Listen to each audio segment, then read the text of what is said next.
que este evento está sendo gravado. This event is being recorded and will be available for you at GIFE's channel. And also for those who are watching us online, we have simultaneous translation into English and sign language. We ask you to keep your masks on throughout the event. And if needed, we have disposable masks available.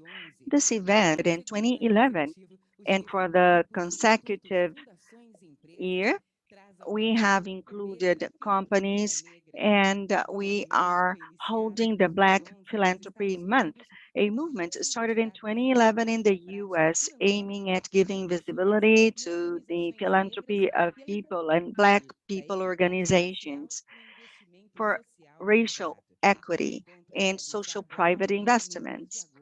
This event is held annually in August with people from different countries and regions such as the US, Canada, Africa, the Caribbean, and since 2021 in Brazil.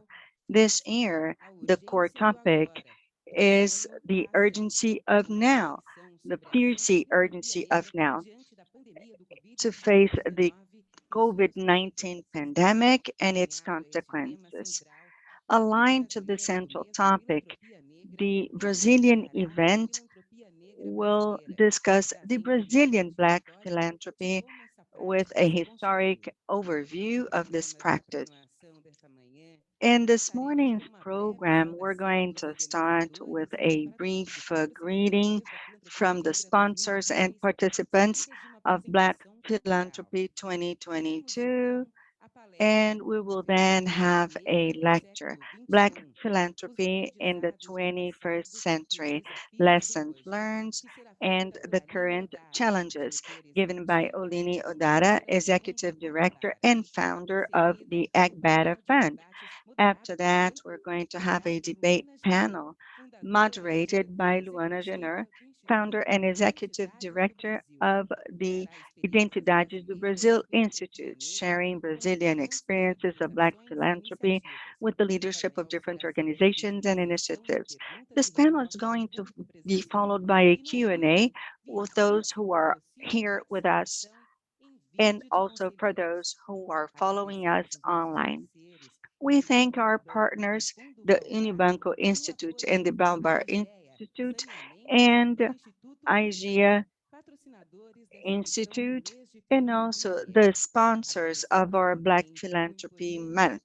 We also thank you for the important support of the partners who have helped us develop the program for this event. Aline Udara from the Aegea Fund, Iracema Souza from the Elas Mais Fund, Felipe Mais from Globo, Fernanda Lopes from the Baobá Fund, Eni Bastos from the Unibanco Institute, Samuel Emílio from Imaginando Futuro, Selma and Gilberto Costa from JB Morgan, and also Viviane Soranto from the Titi Setúbal Foundation. And finally, we thank Companhia das Letras, which has donated books for those who are participating in the event, and also to all of our suppliers who've been with us for the preparation of this event. We're going to start with a welcome video from Jaqueline, founder and executive director of an organization that promotes the Black Philanthropy Month. She's an anthropologist, diplomat, and impact designer by the Georgetown University and also Pennsylvania University, and she's studied social finances, and her activity has reached over 20 million people and is acknowledged by its significant civic contributions. All to Black Philanthropy Month's annual celebratory Black people worldwide to celebrate our giving and create a new day of funding equity for our communities. I must begin by thanking all the sponsors, global chairs, partners, speakers, committee members, other volunteers, the Women Invested to Save Earth Fund, and our co-producer, the Akari Group. as well as all of you for joining us today. We recognize all the leaders from our earliest phases 20 years ago through today that have worked with me to make Black Philanthropy Month into the more than 19 million, 60 country strong movement that we are. For Brazil, I would be remiss if I did not specifically mention the fine work of GIFE, our BPM Brazil chair and lead organizer. As you will experience today, Luisa Pinheiro, Rachel Quintiliano, and Thais Nascimento, GIFE's BPM leaders, have done a masterful job designing and organizing a month-long Brazil Summit, kicking off online and in person in Brazil. Brazil, with the world's largest Black population outside of Africa, has a deep, rich Black giving tradition.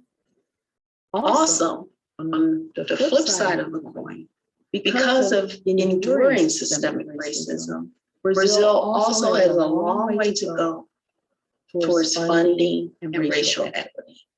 With GIFE, all of you and Brazil's Black and allied partners, we have a chance to promote progress in funding equity for all Brazilians. With your dedication, I am confident that we will advance Black funding equity in Brazil in our time.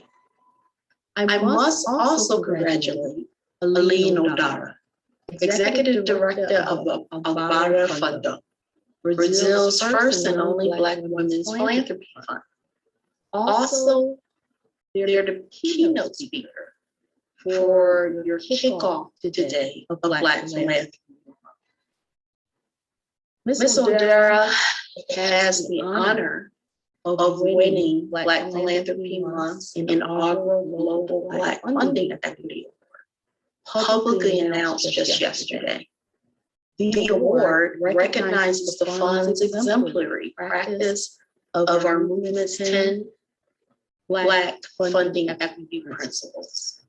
Selected by BPM's Global Funding Equity Committee from an international field of nominees, the award and Agbara show that funding equity is possible.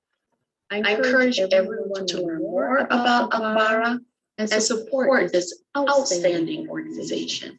Other grassroots Black founded and serving philanthropy and venture funds as well. They are a key to real funding and racial equity. Black communities everywhere are already disproportionately challenged by often violent, virulent, anti-Black racism and discrimination, the COVID pandemic, inflation, recession, climate change, and related human rights abuses. Really feel the brunt of a world in crisis. At the same time, Black communities don't live in despair.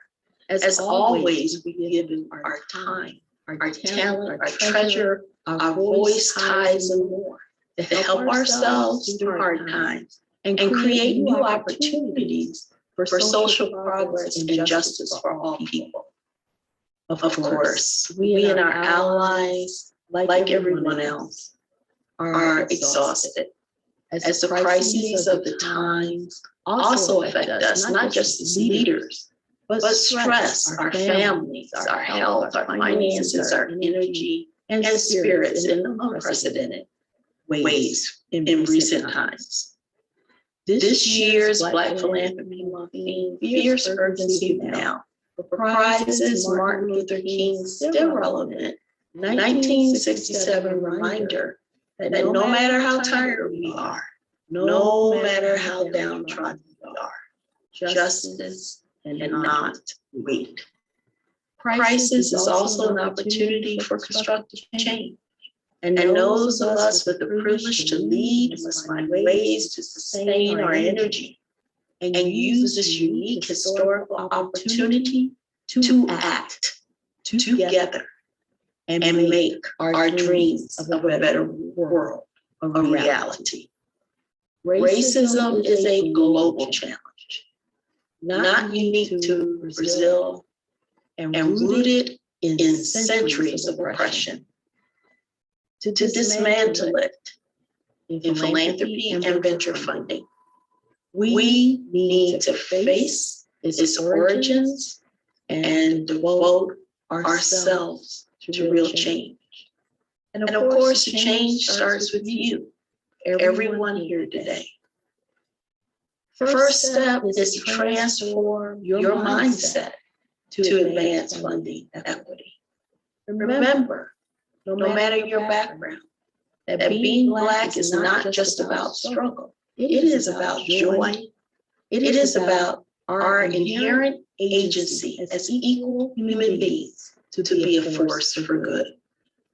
Our giving, no matter how large or small, no matter whether it is recognized by the powers that be or not, has been an engine of history and progress and the future throughout time.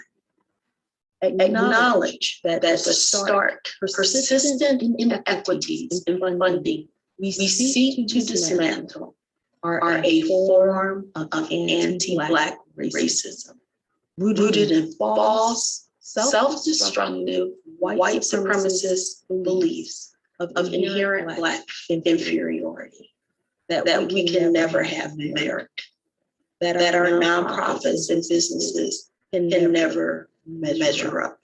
This is a fiction, and reading, if you are in some way a believer in this fiction of racial inferiority, first thing you need to do is rid yourself of it to make funding equity possible. Look inside your funding organization to identify those and transform those subtle racist assumptions. Given equal opportunity, the Black nonprofits and business ventures that you fund can succeed in benefiting the entire community. Funding Black organizations is just part of the equation. Black businesses are equally important. Study after study in multiple countries document that whether we're looking at Black nonprofits or business ventures, we are woefully undersupported. Somewhere in Algo em torno de 1 a 2% do financiamento. funding, and even less goes to Black women entrepreneurs. If you're a grant-making organization, find a way to fund promising Black business entrepreneurs. And if you're a business or investor, ensure that you have a philanthropic strategy to support the fine NGOs making your markets and communities better. Funding equity is not just about supporting Black NGOs and businesses. If you're not representing the communities and markets you purport to serve at every level of your organization, then it will be impossible for you to be an equitable funder. During the summit, you can gain knowledge, techniques, and connections to make a true difference. And I'd like to highlight 6 steps that you can start taking today to advance Black funding equity. First, learn from our speakers. They're amazing. Identify peers and experts that can help you in your ongoing funding equity journey. Participate in our summits, polls, and surveys to help amplify our voices as an equity movement and also improve the work of Black Philanthropy Month and WISE Fund, its backbone organization. Read are 10 global funding equity principles. And just don't get informed. Sign the pledge to adopt the principles and implement them in your philanthropy or investment company. Using our survey form, nominate next year's Global Black Funding Equity Awardee. Enjoy and revive your spirits with the help of Black Philanthropy Month's cultural innovators. Join us for Black Philanthropy Month closing on August 31st, where we will have a wellness institute to rejuvenate your leadership and celebrate diverse Black women funders. Without funding equity, we will just repeat the work cycles of our collective history. Let's make funding and equity history as we come together in this fierce urgency of now for the racial and economic justice necessary for a better future. Thank you for not just celebrating the rich Black, Brazilian, and global legacy of giving, but fearlessly committing to racial justice. Black Philanthropy Month will be there to walk the journey with you. Thank you for your participation and enjoy the summit.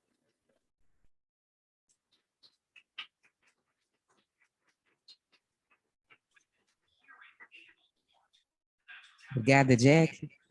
Thank you, Jackie. Obrigada, Jack. Thank you, Jackie. An event like this, we could not have started in a better way. It is to a reality that we see ourselves and we recognize ourselves. Poetry makes us connecting. Roberta Estrela Dalva is going to confer her tone. Please, let's welcome Roberta Estrela Dalva.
For the time being, translation is not possible as the audio is not coming in.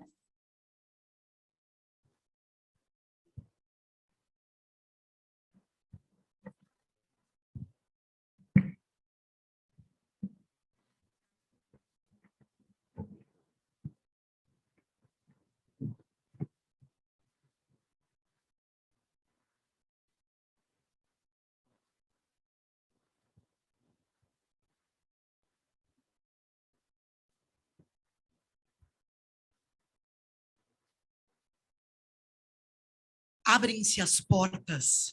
The doors are open and the aspera gets up. The pain, uncertainty, inferiority complexes, non-awareness. We cannot wait anymore. This is the time. This is the moment. Identity. Your parents, parents, the origin of your culture. Where are your ancestors from?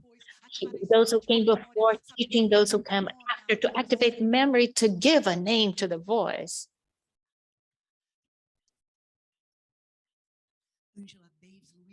Angela Davis, Luisa Patricia Rebecca Cabral, Solana Andrade, Malcolm X, P.J. Brown, Rebecca Johnson, Bob Marley, Milton, Martin Luther King, in life and death, a warrior of the freedom of the all peace martyrs, warriors, Columbalos, those who have fought and given their life so that we could be here today. At this moment, we come in and we ask for everyone to participate. And in the past, we were allowed to start.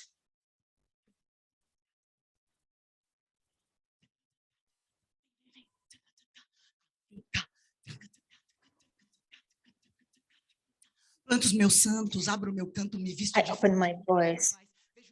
I get faith. I see a star, the light of the moon, the nature. I excuse myself and I come in. I respect humbleness. I want to struggle. I want to fight. Thank you so much. Good morning. Sneaking in the microphone without microphone. And this is what it's like in the theater. My name is Roberta Charlotte. It's a great pleasure to be here. I'd like to thank Ife for the invitation. It's great to be here in this event where we're going to be speaking about the Black Asian majority of Black people, majority of Black women. This has been changing. In the past, majority of people were either white males or white women. It's so great to look in our sisters' eyes and see that we're all here. I am an actress. I have founded a poetry battle spread around in many communities in 22 states, and we are a member of an international organization that's going to have the first World Cup in Belgium, and next year there's a meeting, and then Brazil is going to host this. This year is going to be Belgium. It is going to be the spoken poetry World Cup, first in Belgium, then in Brazil. Let's give it a wide applause. So I used to be a host in a program talking about Black culture. Unfortunately, it was taken out of the program because of financial issues. But now I'm going to recite yet another poem. I have written this one at a time. It's a lot of struggle. It's, you know, taking the weapons and acting. So, but very often it can be very heavy. So oftentimes we need to forgive ourselves, hold ourselves on the chest and relax. I was getting hurt, so I wrote poems to provide myself with some consolation. There's no point hitting a knife. There's no point to be a warrior and have a scar as a reward from war, to scream, to try and convey beauty, perfection. Perfection is being an imperfect being, being rigid, and being dedicated to do this. It is precious times in trying, but I'm strong. I'm a pillar. I am steel. This is how I feel. This is what I recognize. Going up the ladder that's going down, going to bed when the sun is up. Oh my, this is breaking me down. Oh my, this is how I struggle and I pretend. Why? Teach me to be a flower. I want to be a river. I want to be a fountain. I want to run. I want to be sustainable in the lightness of my being. I want to be a heart. I want my feet to touch the ground. And if it hurts, it doesn't matter. We can trust, we move from river to sea, destroying, dissolving the strong walls that I have built with my muscles, and simply retrieve from words the lethal poison, and never think of the perfect, of ideal. Run the risk of feeling, open my arms, and maybe with my feet on the ground, I may accept pardon. But who should I ask pardon to finally accept who I am, who I used to be, and who is coming, and to understand where I'm going? Thank you.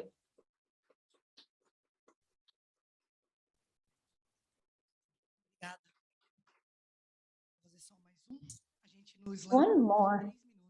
So usually we have a rule of 3 minutes, a maximum 3 minutes without music. So it is poetry, pure poetry, and words to be then assessed by judges. We have sent over 10 champions from international championships here from Brazil. So as I said in the beginning of my act, sometimes we feel, oh my, a goddess, oh, how are we going to win? Because people make us believe that we're lonely and it's not going to happen. It will happen. It is a strategy. Many friends melancholy taking medication because the fight is so hard, but in people are trying to topple us, and they try, you just hit the wall and then you jump back on. And if the key is not at the gate, you just break in and then you get away from the darkness. It is my blood running hot. We are zombies, and we don't know if there's going to be a ground for us to walk on, to go ahead, to go behind, to be in peace without anything to guide you, without solitude, nobody at school, the coffin. It's easy to say, this is not a sermon. The way forks out, but the guideline is in your heart. It's inside your heart. We get all together to become we instead of they, to fight dumbness, this desperation on the street everywhere, and call out, get out, get out. There are so many ideas, but we need to put in credits instead. In, in addition to money, we need a lot more. We need to turn the page. We need to overcome the binary system and to fight for the imaginary new directors, new screenplay, new artists. This is the new area, and it's real, and it's called the area of Aquarius. My heart can't stop bleeding if the words don't make it happen. Go on, play Steve Wonder, and let the wheel run. Thank you so much. It's great to be here. Let's move on. Until the day there won't be need for philanthropy, but because there will be pure equity, everyone is going to access food, water, art, and poetry is no longer going to be a privilege for any child. Thank you so much. Let's move on. We have a long struggle ahead of us. Obrigada, Roberta. Thank you, Roberta. Oh, what a start for this morning. We can see the smiling faces behind these face masks.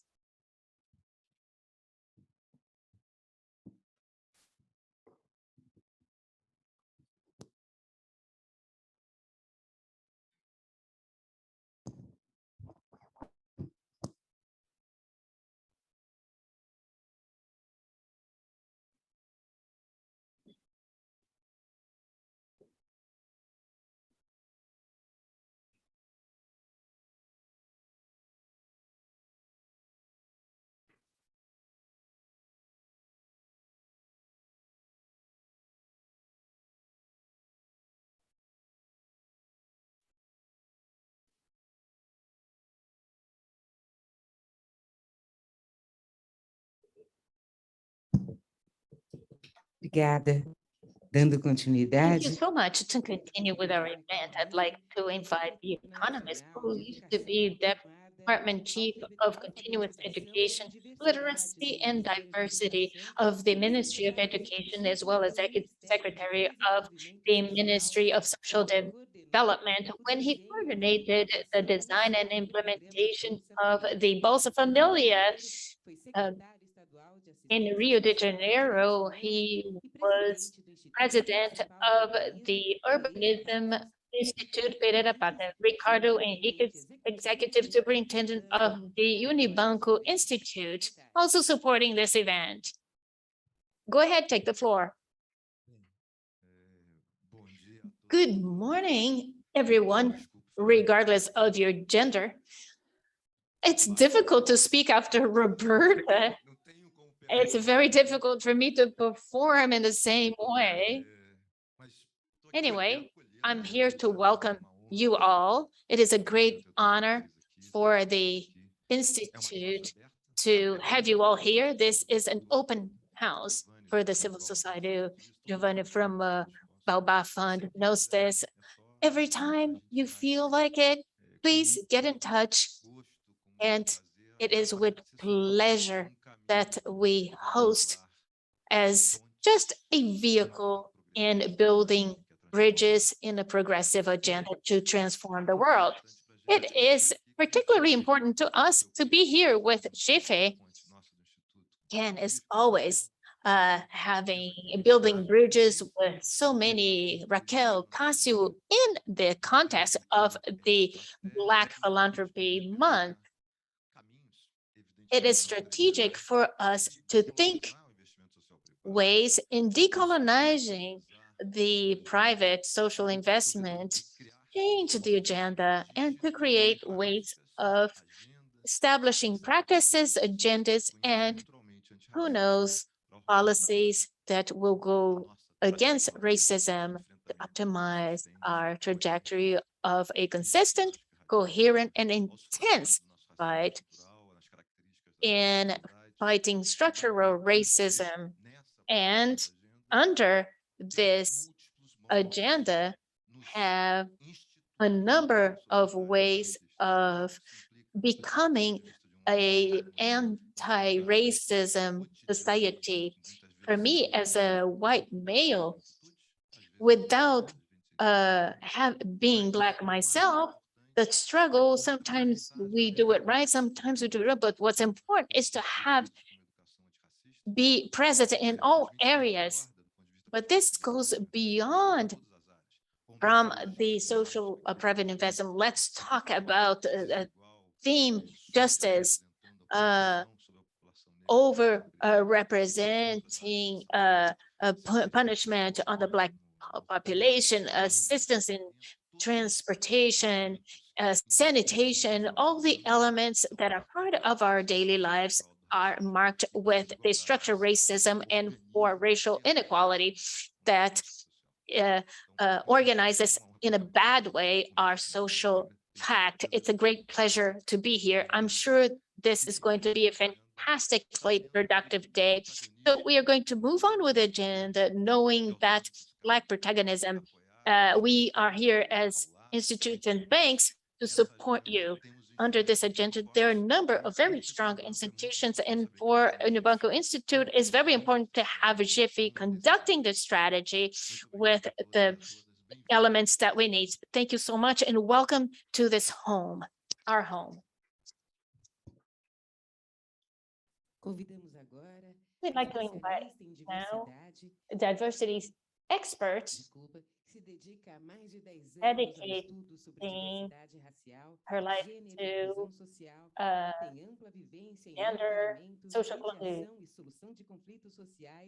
inclusion, with a vast experience in the development of social action for engagement. She has a degree in human resources management by FGV. At Aegea, one of the sponsors of this event, has been working there for over 6 years and is coordinating the program in the campaign call respect gives out the tone. Ms. Martins, please take the floor.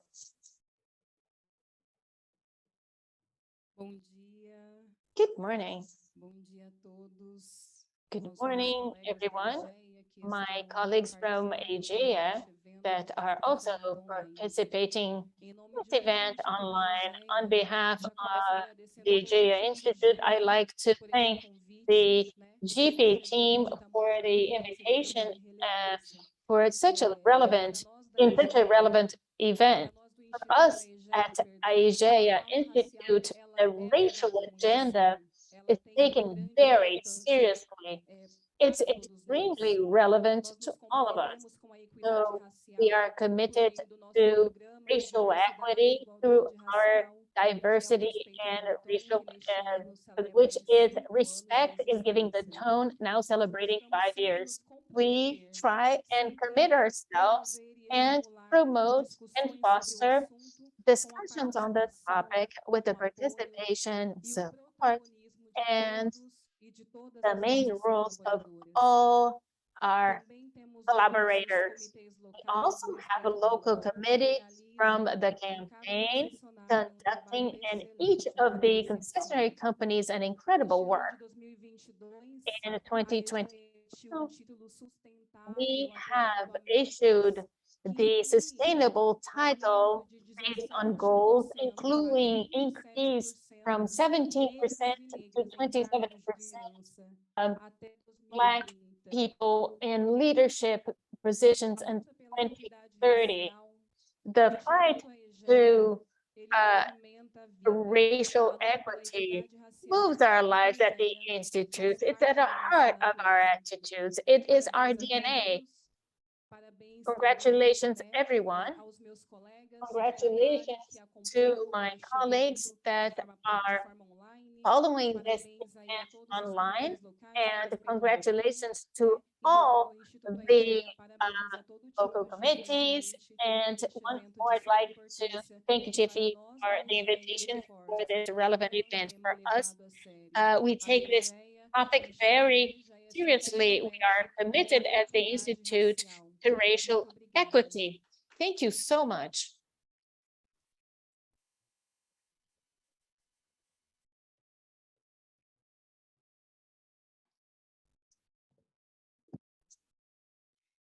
Thank you, Kayla. And now would like to invite the Unicamp political scientist with a post-graduation of London School of Economics and Political Science, Carlos França, General Secretary of GIFE.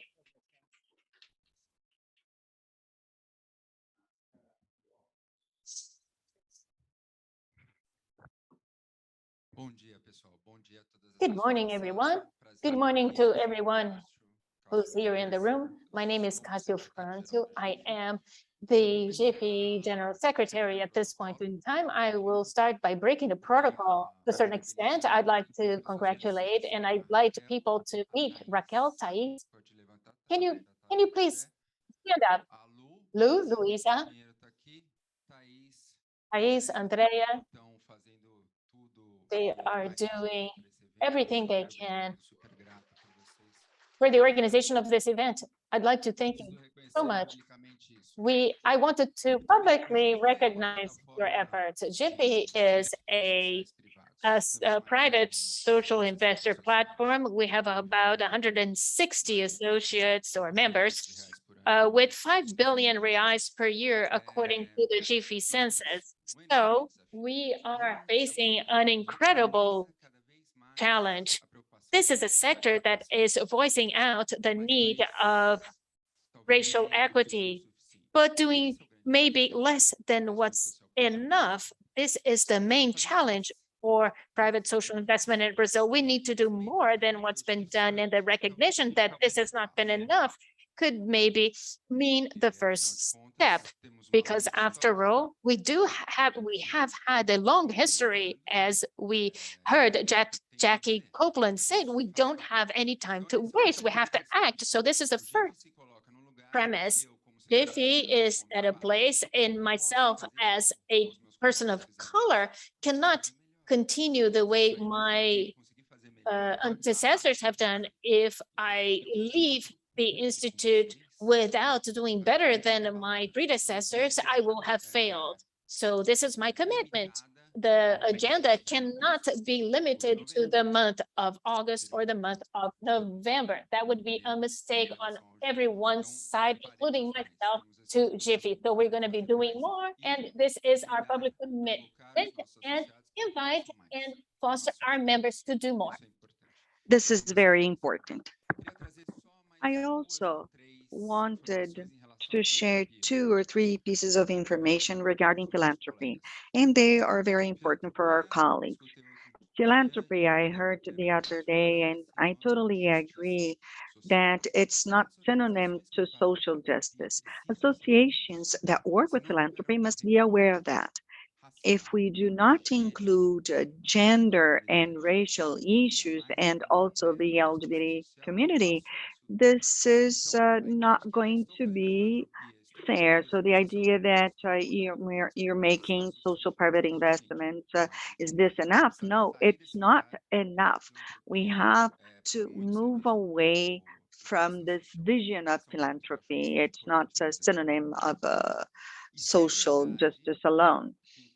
And if it is true that while we have racism, we're not going to have democracy, I would adapt by saying where if we have institutional racism, we're not going to have philanthropy, at least with a capital P.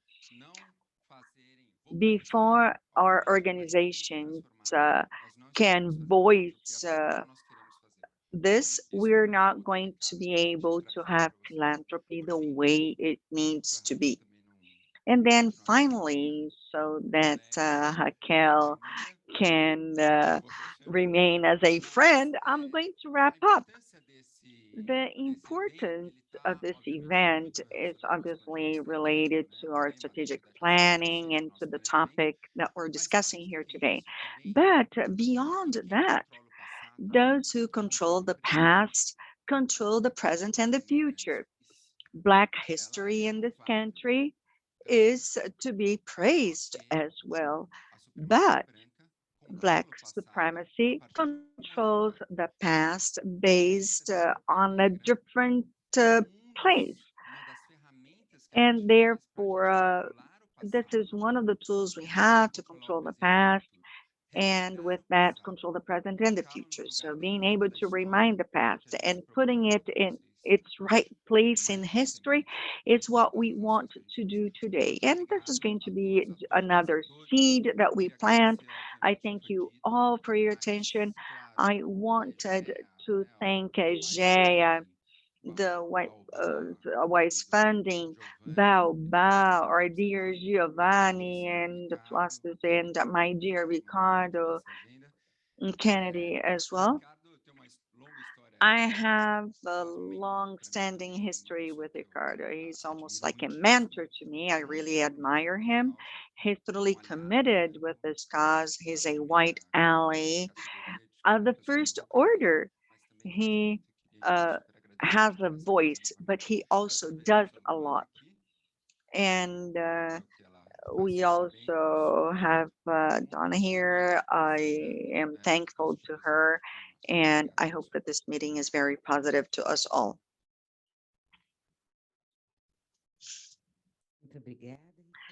Thank you very much, Ricardo.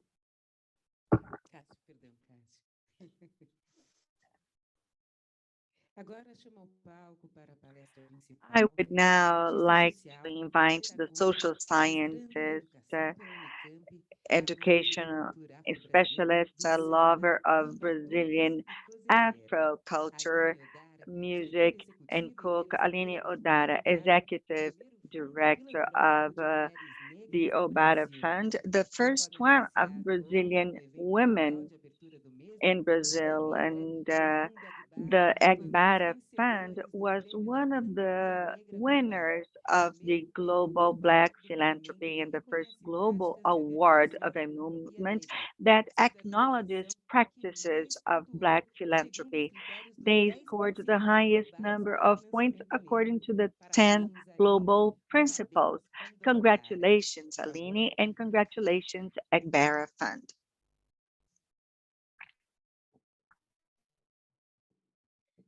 Good morning to all.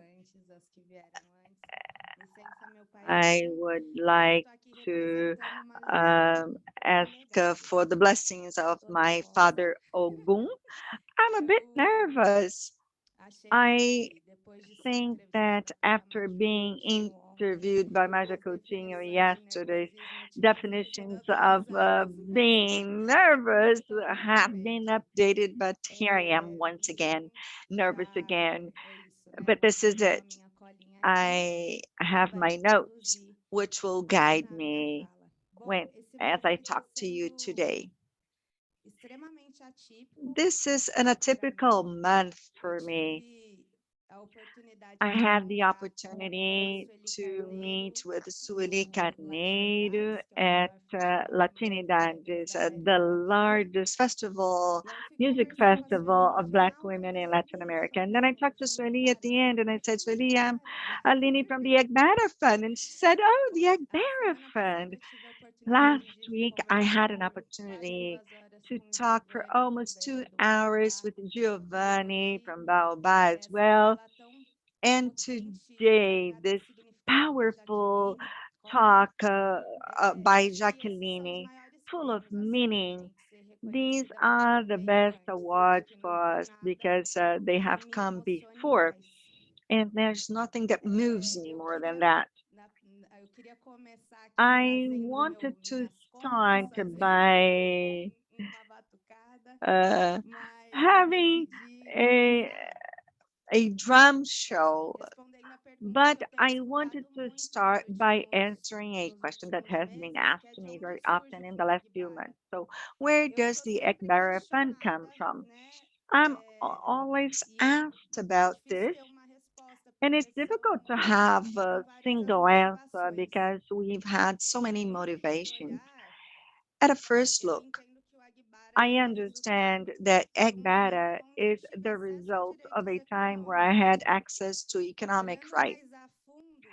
And then at a deeper glance, I understand that Aegea is the result of affirmative policies in educational areas, both myself and the founder of the Aegea Fund, who's there. We started working together. And then we understand that the struggle of the Black people for inclusion, valuation of Black culture, acknowledgement of our importance in political and citizen participation has been around for a long time. But there are two things I wanted to highlight: the struggle for access to education and solidarity. Did you know that we had some Black schools in the pre-abolition period, like Colégio Perseverança, and in the post-abolition, a lot of the Black organizations did not have access to education, like the Brazilian Front for Education, among others. And then when we think of solidarity, which is another aspect, and the dedication of time, material resources, and intellectual resources of our community, or associativism, it is Black philanthropy based on community, and that exists for a long time. I must mention the Black brotherhoods of Black people that had links with the Catholic Church, and that started in the 17th and 18th century after a demand from Black people because they were not able to exercise their faith because the churches were used by white people only. There were statutes The members were mentioned. There was a division of tasks. They managed the amounts that were raised by taxes or donations. And many of these organizations, even back then, were concerned or valued equity. We can consider these organizations as the first funds managed by Black people in Brazil. And these resources were obtained. These brotherhoods were committed to buy the freedom for some people, offer medical assistance, financial support, legal support, also a dignified burial to members and family members. And but that was if participants met some religious and ethical criteria. Furthermore, these brotherhoods built different churches as a tribute to Black saints in Brazil by means of collective funds. These Black organizations were funded so that they could lead to significant changes in the societies, samba schools, associations, and the local, or actually the lack of policies led to some challenges. And the Black population today, it corresponds 56% of the current population at the base of the social pyramid. And therefore, the Black population needs a lot of social investment because we come from this cruel situation of systematic negligence. And even so, we were able to generate life, power, movement. We were able to stand still. But the Black population does not have the resources that it needs, but it manages resources very well. We have to fight against hunger, against the state violence. We work at different areas, different spaces, different levels, and also within philanthropy. The idea that Black people do not have their own organization is not realistic. It no longer stands. Brazilian philanthropy has understood that it needs to be more aware of racial issues, and gradually it has come to understand the power of Black people organization with the support of the Black movement, which has always played an education role, as Marino Gomes, our minister, says. So we educate. At the same time, we carry out other activities. And as of now, we don't need to reaffirm that there is such a thing as racism all the time. And this happens because the Black people organizations have been playing their role. But we understand that we need to better understand what racism is. Brazilian philanthropy opens up for a better reflection that we need to be more committed against racial issues, and the Equidade Fund is committed with that. And it's actually a driving force within this movement. And I am a consequence of this opening as a Black woman, but I'm also the seer. We are leaders, and we need to have more opportunities to transform our struggle into transformation in Brazil.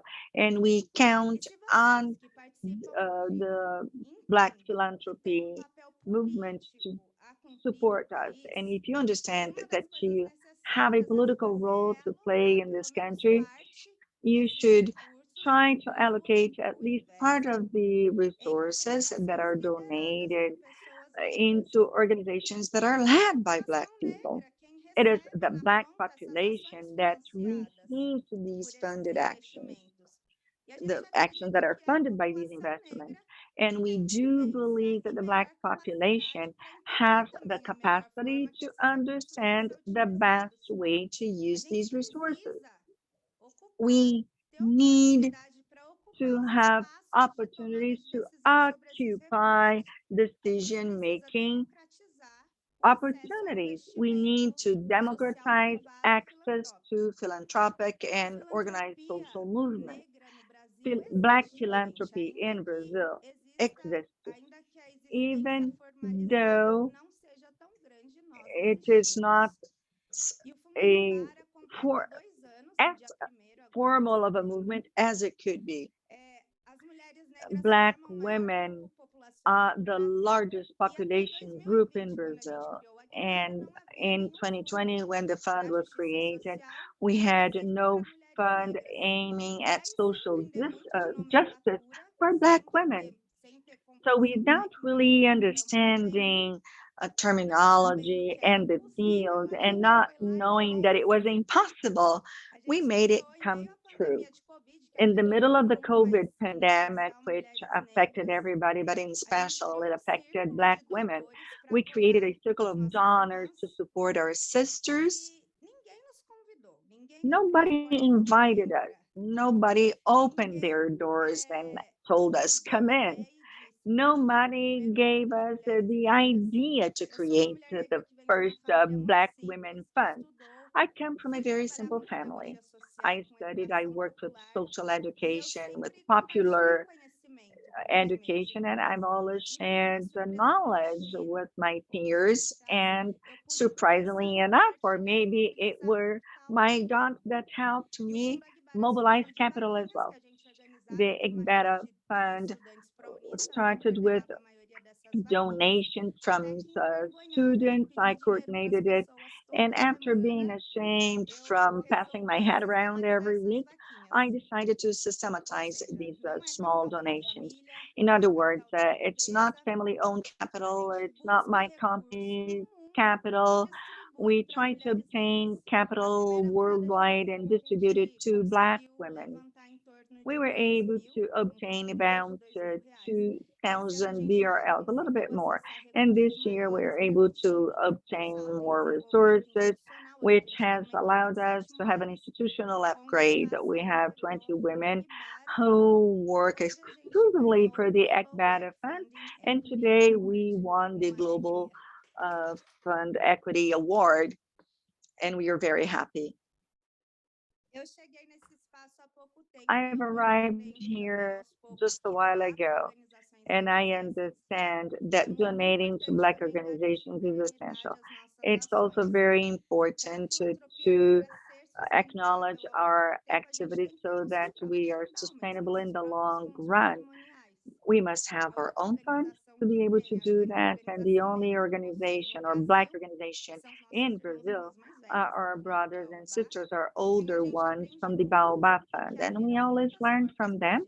They have opened their doors to us. So I thank you very much. An anti-racist organization created by and for Black people. So it's very important for us to occupy this role or to play this role, but it's important to have white people supporting us and enabling us to move forward, creating our own pathway. The structural racism means power concentration. It may be symbolic, symbolizing prestige and knowledge in the hands of the same ethnical group. To fight racism, we must promote a distribution of power so that the power will come our way as well. But for us to achieve that, we need the other party to be willing to share this power. We have an organization which is very committed to Black philanthropy, and they worked with local philanthropy. And in the last few years, they decided to make an actual commitment with racial equity. They changed their teams, their priorities, and are really using their privilege at the service of structural racism in Brazil. They're really amazing. There are many actions that may be adopted, but there are no guidelines. It starts with a review, an internal review, an ontologic review. We have to look around, understand where Black people are in our lives, understand what their participation is in your life history. Are they part of a group of friends? Do you allow yourself to be contaminated by the wealth of Brazilian culture, music, beauty, rhythm, brilliantism, and um, wittiness of the Black people? I met a very nice white woman in philanthropy a while ago, and I started imagining what was or what had her history been until then, so that she was as sensitive as she was. And then one day I was dancing samba at a samba event, and she was there having fun, surrounded by Black friends. Changes, developing trust from inside out is something very important, and the Aegea Fund is here to foster this. Count on us. I want to thank GIFE for supporting us in the month of Black philanthropy. I hope that every month is a month that we are committed with this racial struggle. I would like to thank Selma Moreira, Giovanna Lopes, Mauricio, Atila Roque, Helena Todoro, Jurema Werneck. We've been working for a long time. Our history is long-standing. Thank you very much.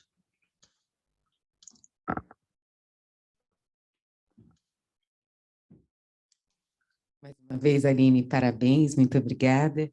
Dentro de instantes. Congratulations, and thank you very much. We're soon going to have our next table.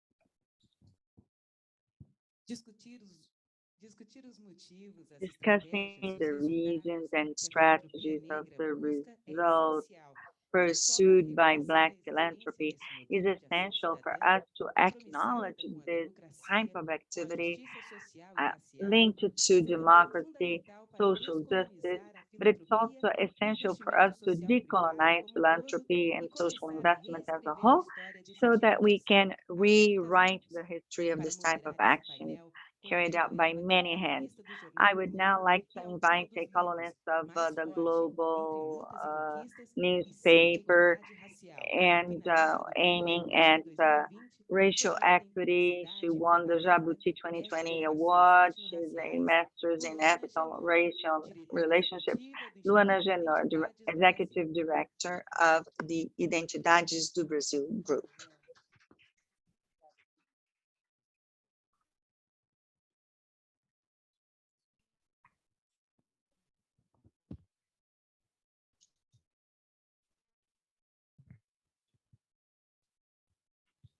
Gente,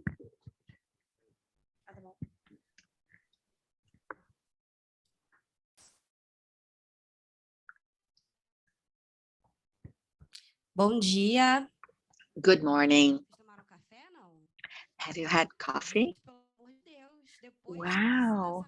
You know, after the presentation that we've had, I was crying. I was very emotional. I don't know whether they're still there, but it's really nice to see some faces here behind the masks that are so important for our day-to-day. Pandêmico, né? During this pandemic, and we're trying to leave the pandemic behind us as better people than we were before it came about. We are brave, but we also care.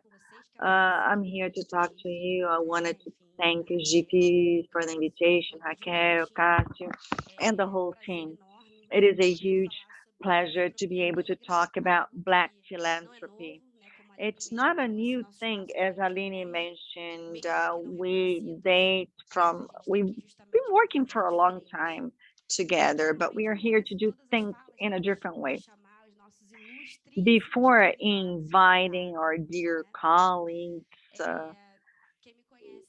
those of you who know me know as a director of the Identidades Institute in Brazil, and I really identified myself in Aline's talk. We start, we scan the system, we make things happen, and here we are, frequently without any support from any foundation, no support from funds. We make things happen, and here we are. Every day we say yes to a new challenge. I usually start my presentations by inviting the whole society to say yes to racial equity. So we are inviting now our guest speakers. We're also open for today, and I would like to invite you to say yes to racial equity. 3, 2, 1.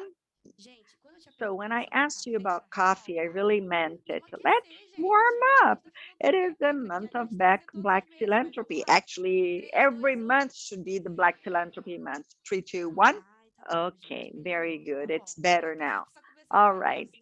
We need to start the panel. Otherwise, we could go on talking about this for 2 hours. Take into account that we have a very homogeneous audience here today, and also because of the education we had in Brazil, which was not anti-racist, but can be at times, I usually ask people to repeat, social equity is my cause. 3, 2, 1. Very well. This is usually we have a vast majority of Black people here in the audience, but it must be the cause of everybody every day of the year, be it for Black institutions or institutions that support Black institutions, indigenous people, so that we can, in fact, move on. Support goes beyond financial support. We should share the internet, and there are different ways that we can do this.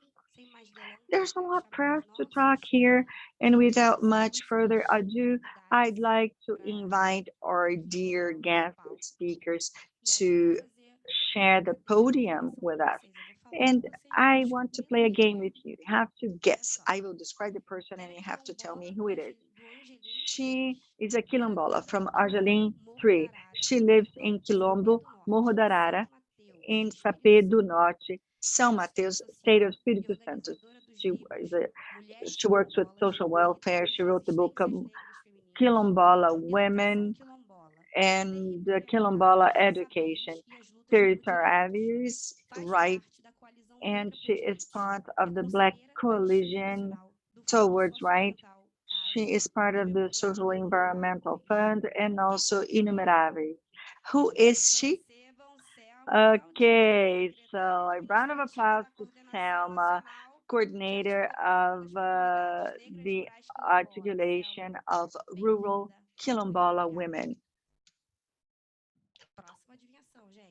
Now let's guess the next one. He has a 30-year experience as an executive in the private initiative, public management, and third sector.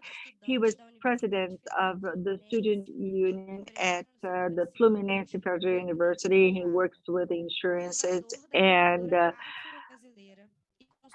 private security. He also worked for the Ministry of Economics in Cabo Verde, and he's worked in the areas of human rights work, science and technology, social welfare, governance, and racial equity. He was National Secretary of Affirmative Action Policies and Executive Secretary for the Promotion of Racial Equity for the presidency. Who is he? Giovanni Harvey, Executive Director of the Baobá Fund for Social Equity or for Racial Equity. Welcome, Giovanni.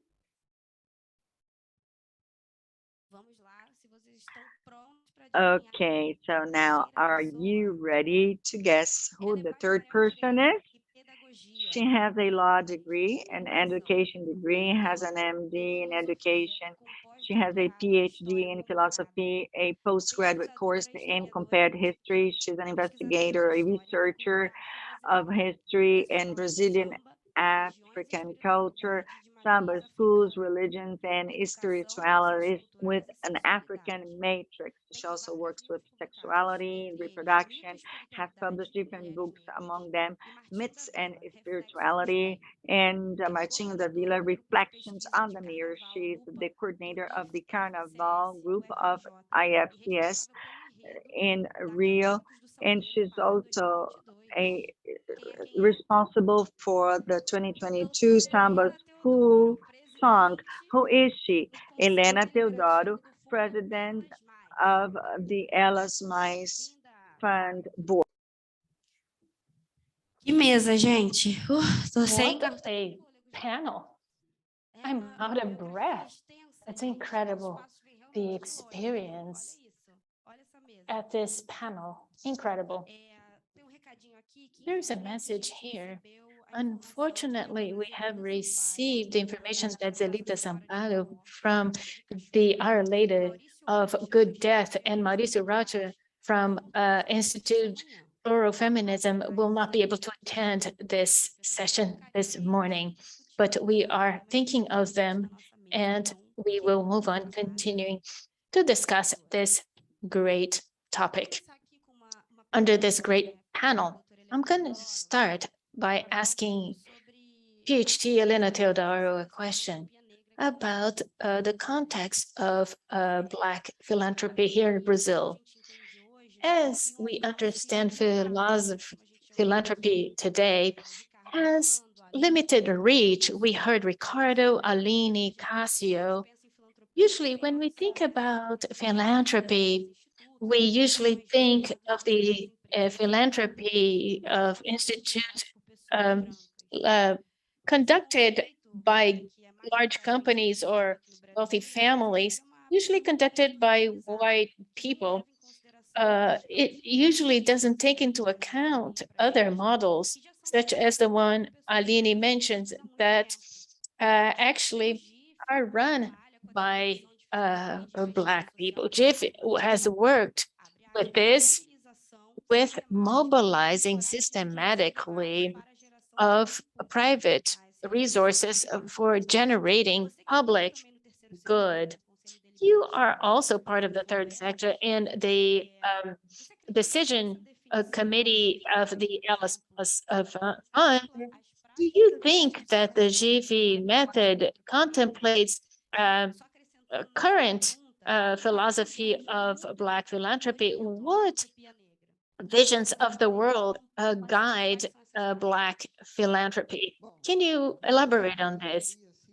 Well, I could estimate 1.5 hours to answer this question.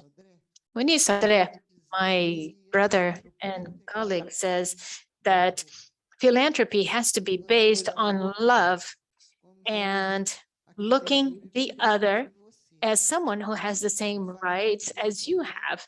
So this brings us back to what happened to the religious sisterhoods. It's very important for us to understand the death sisterhood, among others, will be practicing the ancestrality culture with a Ubuntu vision. I am because we are seeking ways of transforming the world because we a movement transformation. Since the Queen Nzinga from Angola in the 17th century, we have had a process of framing a vision coming from the north, coming from Europe, moving towards a southern philosophy, as Paulo Freire said. We know which direction to go, and social justice has to be seen under this perspective, the southern, southbound perspective, establishing first the principle that everybody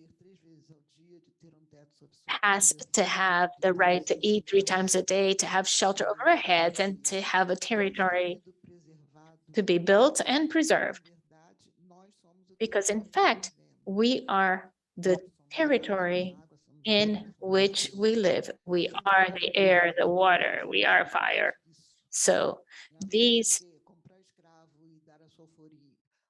buying slaves and freeing slaves, saving money, use Creole elements as a way of being a bank. Well, usually, what my grandmother said, if you save money, you buy jewelry because that remains. So we have Bahia women jewelry representing the result of a seed, flowers and fruit, and Creole jewelry. And we also have the fist of resistance. And if there is no respect, which I support, not because I feel sorry for anyone, but because I'm aware that that other person has the same rights as I do, because this is a compassionate love identifying the right of the other. Without this, this is not going to happen. And GIFE has this standpoint, understanding how philosophy that comes from Black communities, from Kanto Black communities, making religious sisterhoods to come to this conclusion, how to save money, take the good death with the Our Lady of Rosario, men and women making money to buy the first Kanto Black territory, to maintain their territory, their identity, to re-territorialize Africa here. We have not stopped resisting the entire time. We have struggled from the moment we were placed into a ship, cross the ocean here. So when you come to Kanto Black terrain, you are on the boat with your friends going back to your origins and finding in this ship, the terrain ship, identity, family, history, value, and philosophy, in a way of seeing and being in the world. Well, my role now has become minimal. I can't take notes anymore. This has been an incredible lecture. You talked about love. Can I call you informally? I have only been young for a longer time. So yes, our young experience versus teaching us so much. You spoke about articulation of sisterhoods, and they are responsible for us being here. And we talked about the definition of philanthropy that GIFE is using, and according to what you say, it seems to me adequate for these as a Black philanthropy from now on. So I'd like to address a question to Giovanni, and then I am going to speak to Selma.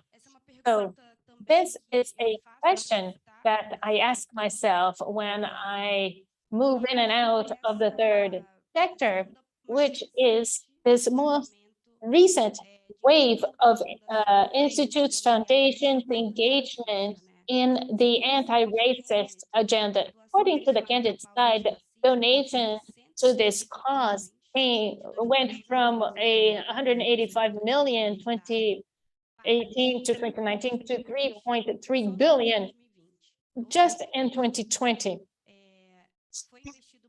So we have invested more in 2020, more than 10 years before. So after George Floyd's death, I'd like to ask you, do you see the same trend in Brazil? This was in the United States. Is there a more intentional look for strengthening indigenous and Black organizations that are being financed more recently by entities that are mostly white? Thank you so much. I'd like to greet my fellow panelists. I'd like to thank Jiffy for the invitation. I'd like to greet Selma Ribeiro, my antecessor, and Philanda Lopez, also our program director. So your question is very interesting. In fact, there has been an increase, and we have verified this increase in the United States. And I would say there is a trend in the same direction also in the Brazilian market,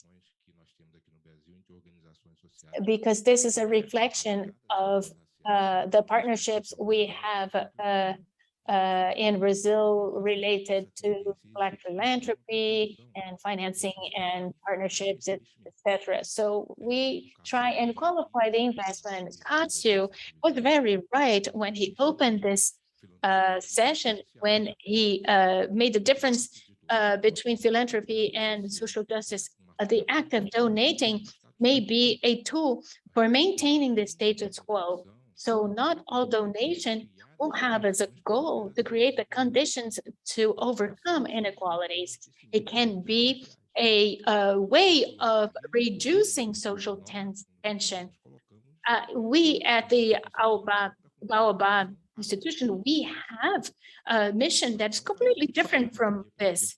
We are not doing philanthropy to reduce social tension. We're doing philanthropy to create conditions to generate visibility and also to generate legitimate social demands that have been invisible historically.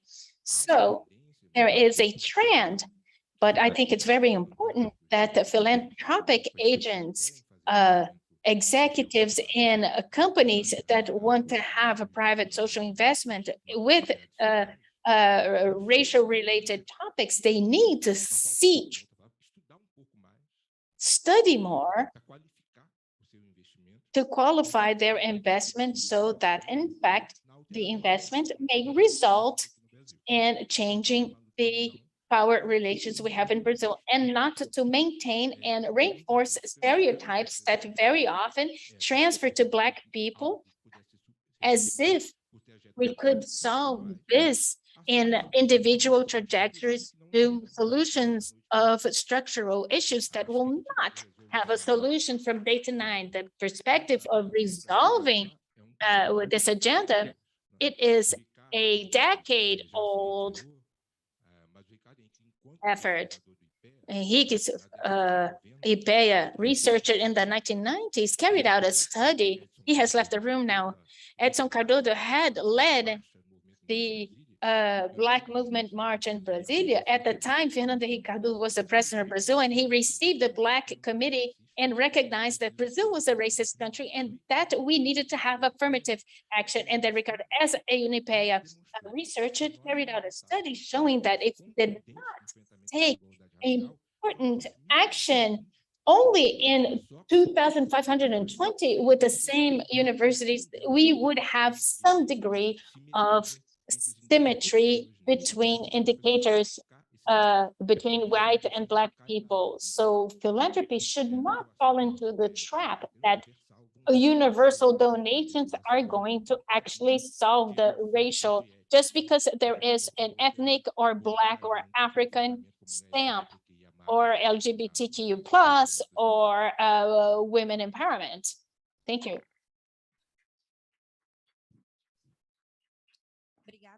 Thank you so much, Giovanni. Your comments are always very clear and opening our horizons. When you spoke about qualifying investment to change the power relationships, which was mentioned before, and not only talking about universal investment to fight poverty, but who's fighting poverty? Who is conceiving these projects? Are we just minimizing this tension, or are we actually changing the structure? So we still have a long way to go in the third sector. We believe in doing good, but we are not qualifying what kind of good and who's behind the efforts to make it happen. I will break the protocol a little bit this before I ask Thelma a question. When I brought here to you a candid data, candid is a site called Data Activism, monitoring data on racial equity, among other topics. We don't have anything monitoring in Brazil how much each company, each foundation is donating to a anti-racist agenda. Well, sometimes you go to a site, oh, I am donating 20 million to this agenda. We don't know how the money is spent. We don't know how many other institutions are doing this. So I have an invitation to GIFE, actually. Shall we create a donation monitor for Indigenous and Black agendas? Raise your hand if you like my idea. So we have here now recorded that we need monitoring information consolidated on social private investment on anti-racist agenda. Well, if without this, we won't advance. Let's go, GIFE. So this is my tip to you. Everybody has signed up to this. So let's move on to the next question to Thelma. Thelma, I'd like to hear from you your perspective on the pandemic and private social investment to Black issues and Black philanthropy. The pandemic made it very clear that Black communities were the most affected by economic, social, and health consequences of COVID-19.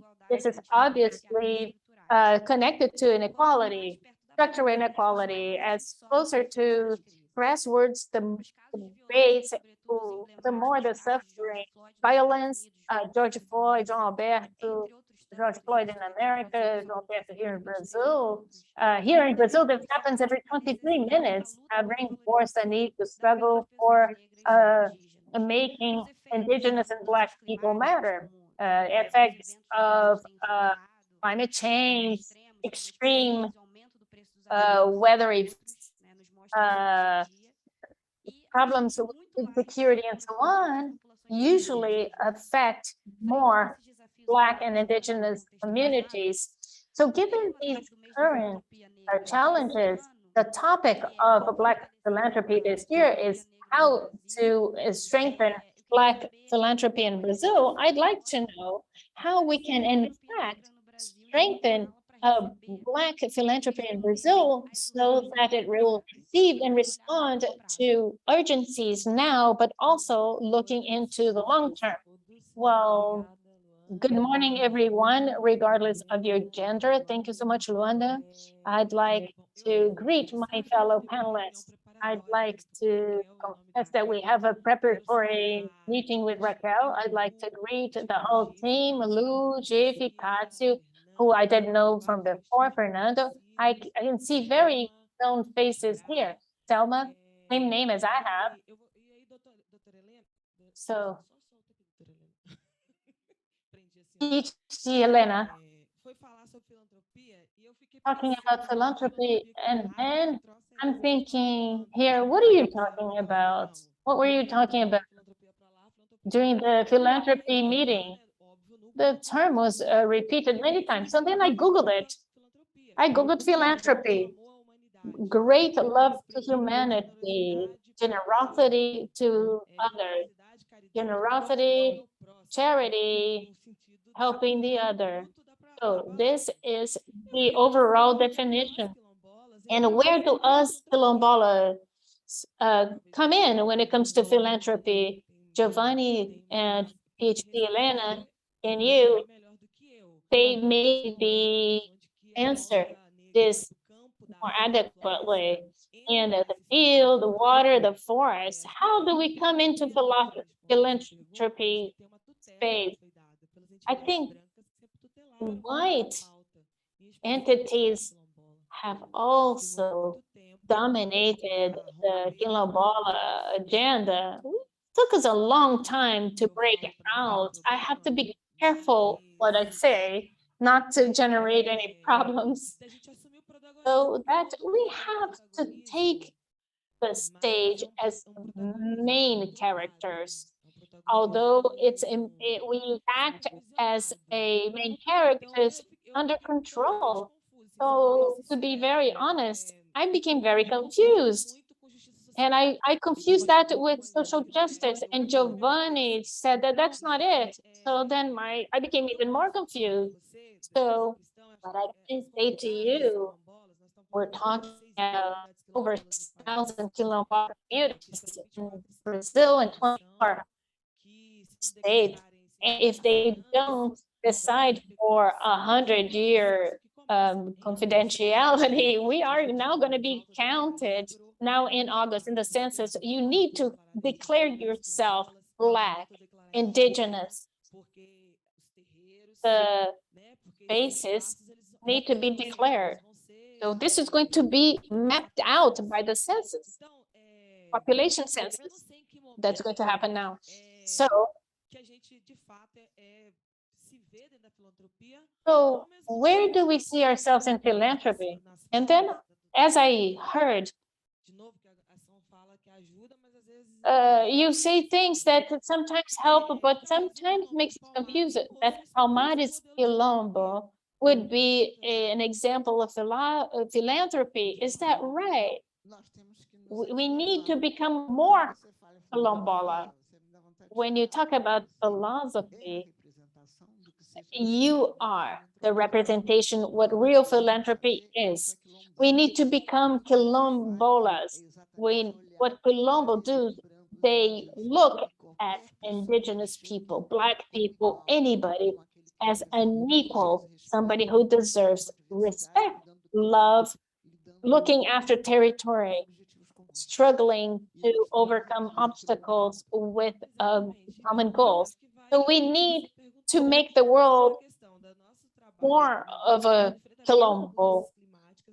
So also to fight climate change, you have to remember that the environmental agenda is a wide agenda. So we need to blacken the environmental agenda. We managed to make a leap in the copy last year, and we're going to Egypt, which is in Africa. So that's going to make the difference. We're going to be there. I think that water should not be a commodity. It should be a right.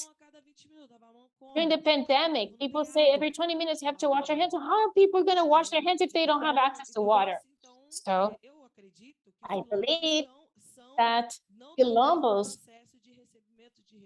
maybe not receiving resources, because I might be confusing everything here in my head, but the reference that we have is what Teresa de Benguela did in the Paritere Quilombo.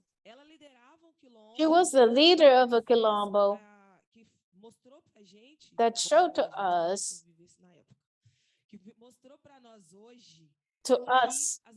today that Black women always knew about economics, knew how to manage resources, because she was a leader. They perceived manioc and supported other cities, other provinces, whatever name they had at the time. So looking after water resources, then we are looking after the environment, keeping trees up, fighting against invasion of land, and fighting against lack of finance. CONAC, I'm not sure what the right term is. At the Supreme Court, in September 2020 in a legal action seeking to make the Brazilian state fulfill their duties, providing vaccination doses. At the end of the day, there were mayors having vaccination parties. So resources have been deviated. So I believe that the pandemic only shed more light on a problem that has always existed. Da Silva, one of the founders of Connect, says, what post-pandemic, what is Colombo going to be? Well, let's talk about before, during, and after pandemic. So the situation has always been bad. There's never been any money. The current government doesn't close down the Palmares Foundation with our little friend, the guy from the same hometown as you. I have nothing to do with that because I'm from a different state. I'm from the state of Espírito Santo. I need to deal with Magnum Malta, which is quite a handful already. So who's in the foundation? They didn't close them. They just left them dry of resources, which means nothing happens. So the agenda has not happened because this is not a priority to the current government. Not only dealing with the pandemic within the territories, we're still fighting for face masks, now staple foods in an electoral year. So you can see how difficult it is. So here we are anyway, and let's try and understand what is our place within what the so-called philanthropy, especially now Black philanthropy with the rural aspect. You can't forget, you talk in a very urban context.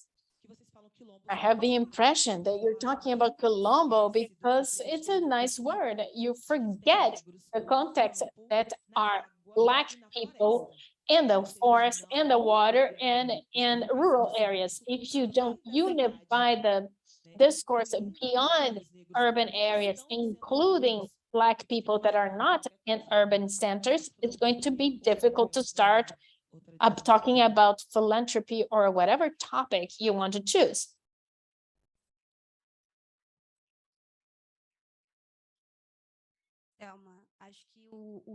Thelma, what you brought here today is essential. Intersections, cutouts. When we speak about Black philanthropy and the various angles, Black philanthropy, talking about rural areas, talking about LGBTQ plus population, people with impairments, all this under this big umbrella. So you talk about all these elements. I think you tease everyone when you ask where are the quilombolas within this philanthropy. Your conversation with PhD Elena, the fact that people belong to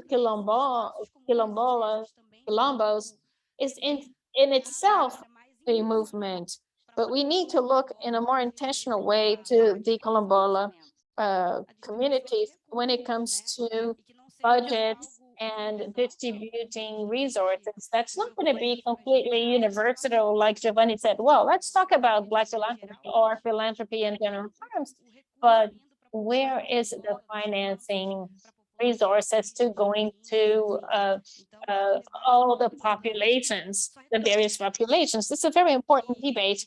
And Roberta Stella Drava said something also. Lack of financing is also a political issue. What you're not financing something because it's not a priority for politics currently. So that's why it's important to really participate in the census, to go and vote and stimulate other people to vote and try and fight for agendas that contemplate Colombo populations and that will attract more funds for these populations. So we have do have this challenge that goes beyond an urban context. We are here in the heart of São Paulo, but we need to look Brazil as a whole, including rural areas and small villages. Thank you so much for your comments. And here I have two last questions. I'd like to know how much time we have, or should I go to the audience? Okay, so then I can move on with my questions. Well, I could sit here for hours. I have many, many questions to ask. I'd like to ask PhD Elena a question. This connects a lot with what Selma has just said. Obviously, not always understanding Black philanthropy is so clear to all of us. Are we contemplated by Black philanthropy, especially in the current situation? So I'd like once more to be delighted together with the other people of with the context you have brought with so much clarity. Is this a unified Black movement element, and is the movement also present in other countries in Latin America? Aqui, e a honra de estar do lado de Selma, de Giovanni e do seu lado, né? E inclusive estar com esse grupo incrível. Me deixando abrir. So this amazing group that is concerned with other people. And so in the sense of Black philanthropy, I think that it's important for us to consider that, first of all, we have a very authoritative lexicon based on an idea of a group generosity with one another. But when Giovanni says that we have to be careful because donating could be an act of continuity and understanding that you can subvert the proposal of the other when the other is dependent on you, that's something for us to stop and think how those who give a donation to guarantee that little area there. It's important for us to understand that when we segregate Black people in their regions, what does it mean for people to get together to preserve their territory, and so that together they can preserve that territory, providing equal opportunities to all, taking into account their diversity, and also exchanging experiences with one another. And therefore, I think that we have to think very carefully how we can really deal with the issue that we have in hand, helping the other, but also trying to understand what the other thinks that should be done to solve their problems, because we have a lot of authoritarism when giving some kind of support that will be done only if you act in a very specific manner. This authoritarism shows the other that the other is incapable of solving their own problems. They're not capable of pursuing solutions for their own challenges, and they need to be tutored. They need somebody to go there and solve their problems.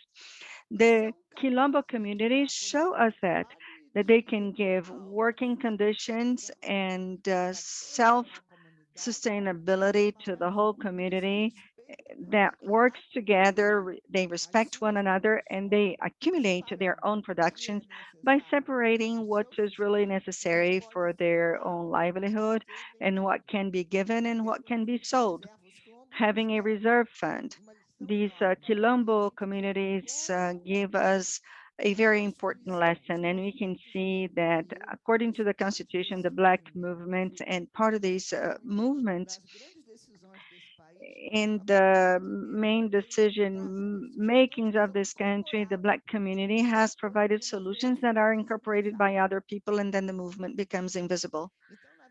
And therefore, actually consulting different groups, and above all, those who really know how to solve their problems, and understanding that preserving their territory and the way they deal with that territory, the way they deal with one another, is related to a philosophy that is placed on a Black vision, a vision in the Black African religions, based on a different way of thinking. It is different from the European view of the world. Our vision of territory means a construction territory for the development of forming of families, households, um, of the land, the soil, the water, because we depend on the territories. It is not the trees that need to be taken care of by us. They take care of us. Without the trees, we have no clean air, no food.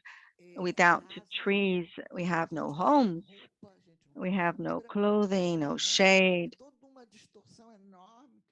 It's a whole distortion when we talk about nature versus man, because we're nature, we're water, land, and fire. So learning from those who from over 10,000 years, because that's where we come from, trying to understand the preservation of the world and respect to the other is fundamental, and therefore by creating a Black philanthropy, we have to think about the Black communities and their segregation.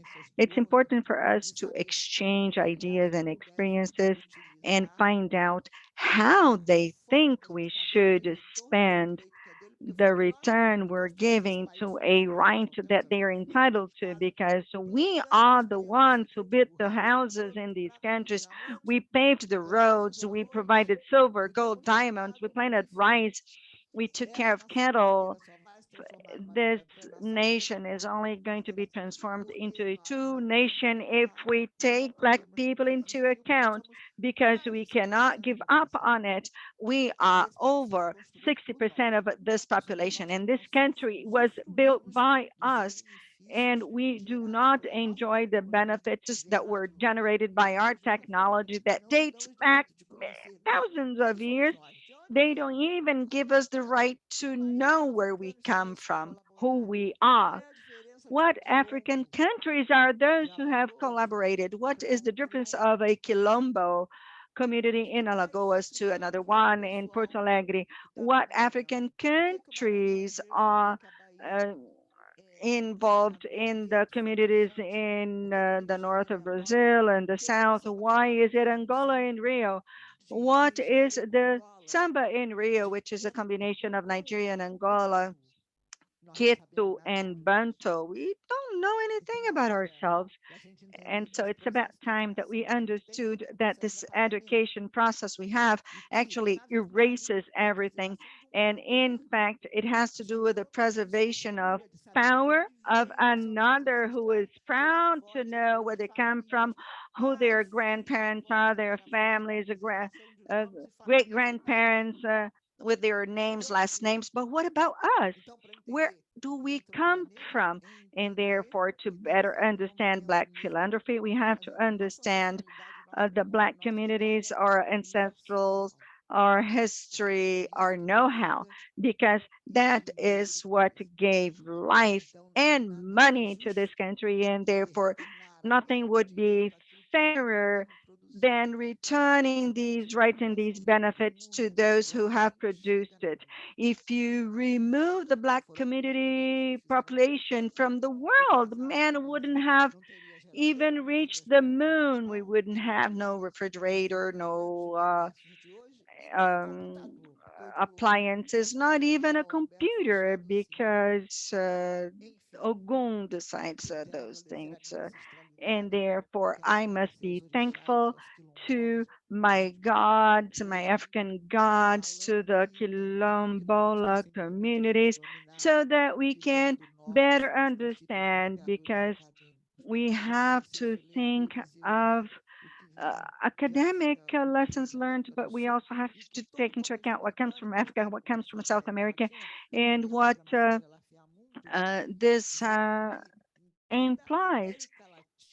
The whole Latin America, the drums beat for anything that is done, be it in a religious brotherhood or in a Catholic parade or a samba school, using 300 drums for the most important parade in the world in terms of organization, visibility, and transmission of a message, because in my opinion, this is something that we have to be more respectful of.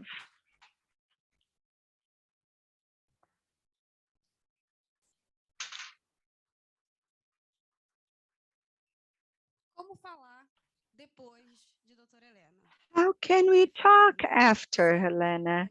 That's very difficult. Selma, Giovanni, it is a very challenging mission I have here today, there, but I will persevere.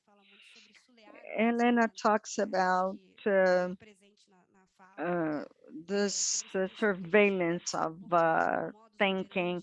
We have to define how we understand philanthropy in general, also Black philanthropy, which is a concept we borrowed from the global North, but it's important for us to understand how it takes place in our own region and learn from these ancient knowledge, and also connecting with what Selma shared with us, making all of the connections that are required, not to taking into account philanthropy in terms of urban occupations, but also think of different villages, Quilombo communities in a more comprehensive manner based on our own reality, so that we do not only have this authoritative lexicon. That's very important. I know that time is going by, but I have one last question for Giovanni, and we're also going to open for the audience. But what I want to say is the following, based on all of the considerations we've made this far. Now, looking ahead, the historic struggle we've had of Black communities, what challenges will the Black community face from now on? What values have we built, and what proposals do we need to make from now on? And I also want to add something to what Aline said. Most Black institutions in Brazil today do not have an endowment, and linking it to the global North authoritative lexicon. We have funds that maintain these institutions so that they have financial independence, so that they do not depend on these funds, but they. So I understand this as a challenge, and I wanted you to talk a little bit more about the challenges we have to face and what proposals we need to develop so that we can face these challenges as Black institutions, indigenous institutions, or Quilombola communities. Well, thank you for the question. I'm going to answer you based on what was mentioned here before. And when we started heading the Calding organization, Selma prepared the agenda with their support. It started in the state of Paraíba at a Quilombo community. We supported the Quilombo back then, and also a settlement that we supported, and then we continued in Rio de Janeiro. Today, Baobá supports 42 initiatives all over Brazil in Quilombo communities, and we have an open invitation to bid in an amount of 67 million BRL, plus indirect investments to or be dedicated to capacity building. Of course, this is just an example that it is possible to have these actions, and these actions have to do with direct investments in these resistance clusters. You also talked about these endowment funds.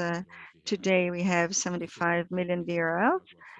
We recently received a donation by Mackenzie of $5 million. We also have some operations that are ongoing, and next year this endowment will reach about 130 million BRL. We have a goal that by 2026 we will reach an endowment of 250 million BRL. It sounds like a lot of money, but it's not. Actually, what Baobá has in terms of annual resources for investment with autonomy is something in the order of 5% of the revenue of this endowment. And perhaps in a language that is easier for you to understand, this endowment fund is like a savings account. You are not going to play with the main amount. What you have is a possibility to use the interests obtained. So the way for savings account to grow is for you to avoid using all of the revenues. So Baobá uses up to 5% of the money obtained from the endowment funds, which is about 1.8 million BRL every year. It's not a lot of money. This does not cover the operations I mentioned here today, and therefore we also have direct funding from philanthropic agencies that fund most of our operation. This model where we obtain resources is something that we're going to keep. It is essential and it responds for most of our operation, but it is an investment that is subject to some limitations that end up limiting our capacity to invest. Cassio mentioned that him, he as a mulatto could not have gone through GIFE without for change. Selma and myself cannot be Baobá's executive director.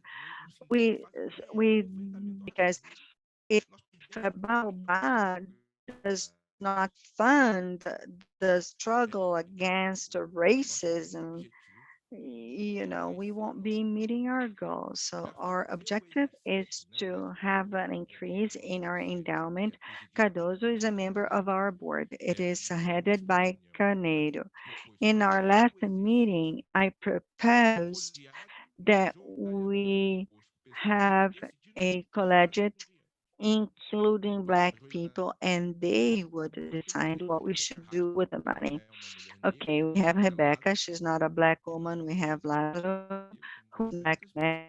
They are white people, but they're aligned with our cause. But, and that's why I said a majority, or she's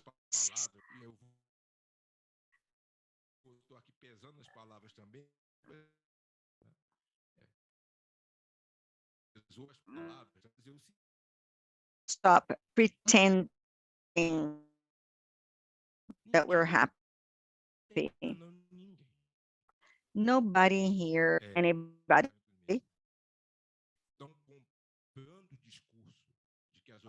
organizations headed by white people are in fact committed, all of them, to face inequalities and and they are doing what I call institutional syncretism, having objectives that are not mentioned and that are developed.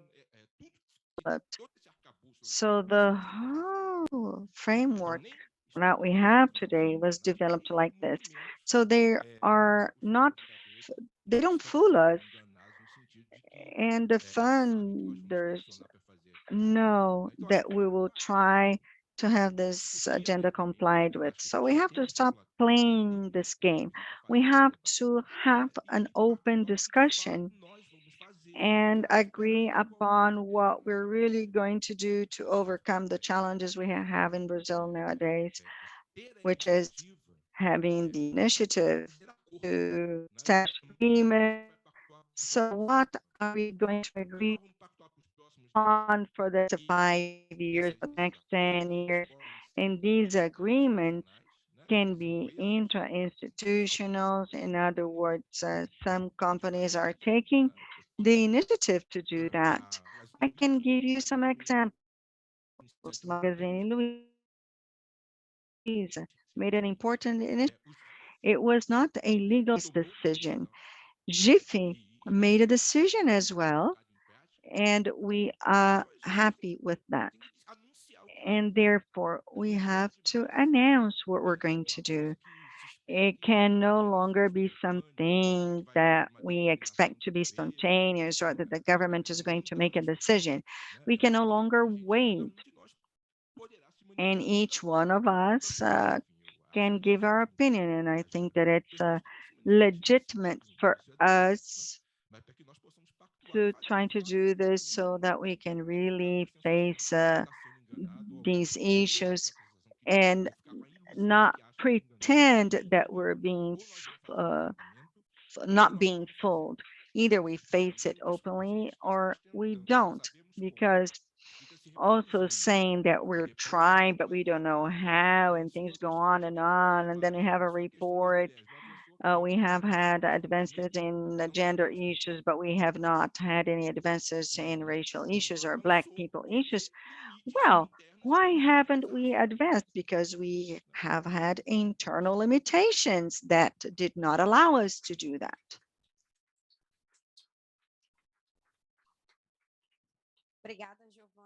Thank you, Giovanni. You talked about how these endowment funds work, and that even though we have resources, these resources have some limitations. And because of the huge challenges we've had, this is relatively minor.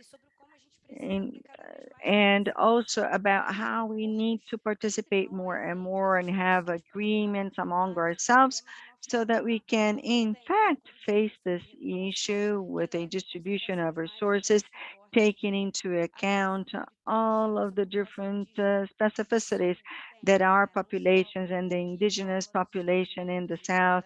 It can't be just a copy and paste of what is done in the northern countries.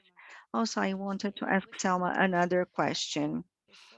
We have two questions for each one of us, and I also wanted to understand, we've had some participation for struggles, location,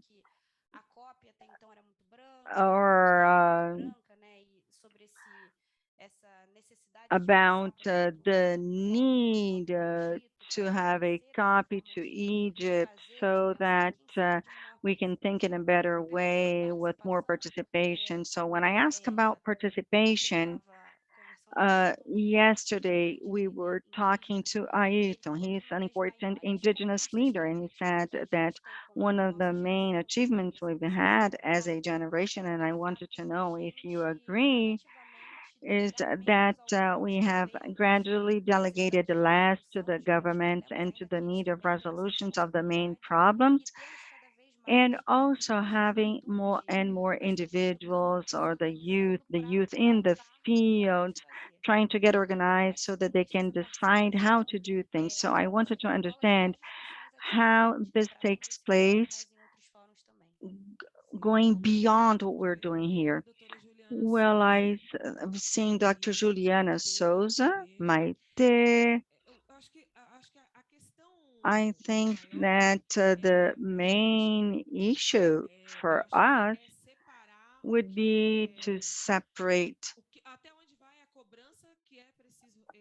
the demands we have to make so that public policies are put into place. For example, when we install a large enterprise in a Quilombo community, because they never consult us, they just go there and they do it. We do not have any prior consultation or anything like that.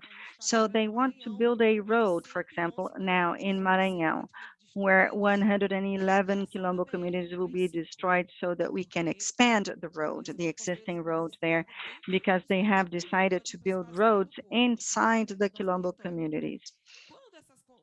So when these companies come in, the community has no water, no electricity,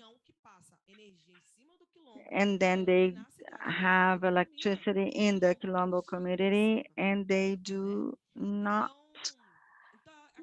have electricity. So the communities have no water supply, no roads, no school, and therefore they want that company that is there to do that really put those public policies in place. Daycares, I'm not going to talk about it because it's not a right, it's a privilege. It does not exist in the Quilombo communities. Also, we have the fisheries and so on and so forth. So there is a confusion that we make, and it's only normal. And because we have not had any public policies by the government, we end up doing it on our own. And we're here to prove it. If we hadn't done things on our own, I wouldn't be here discussing with you. So we're here to prove that we've been doing a lot. And of course, I will never disagree. And I think that this is something that we can do. We have to have a voice, inform people of what we need. You can't decide what you think is best for Black women living in the Quilombo communities in Amapá. Usually, Dr. Elena, when we do, people will say, okay, we're going to buy sewing machines. I'm not going to use any bad words here because this is being recorded, but what the hell are you talking about? A sewing machine? Why don't you go to the community and you ask people about it? Ask them if they want those sewing machines. No, they will write a project. They will send a sewing machine to the Quilombo community. They don't want to do that. They want to learn how to work with tile works. They want to be able to finish painting their homes. They want to work with electricity. And not necessarily do they want to go there and work with what has been decided by somebody else. Of course, we have the Baobá project, and we decided together about what we're going to do. And of course, Baobá never said that they would go there and start doing things. They came to us and they asked us if it was possible for them to do that. So sometimes the community produces a lot of fruit, they lose a lot of fruit, and that could be turned into income generation. They could use the pulps, freeze the pulps. We've had activities with Oxfam, the Brazilian Fund for Human Rights, and different institutions that we've worked with.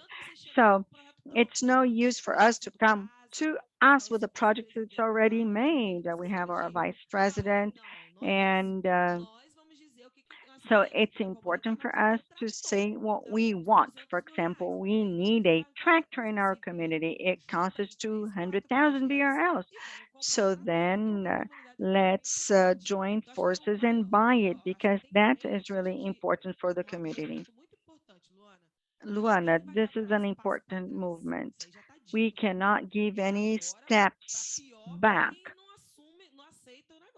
We have to accept things as they are, and it will hurt us less. So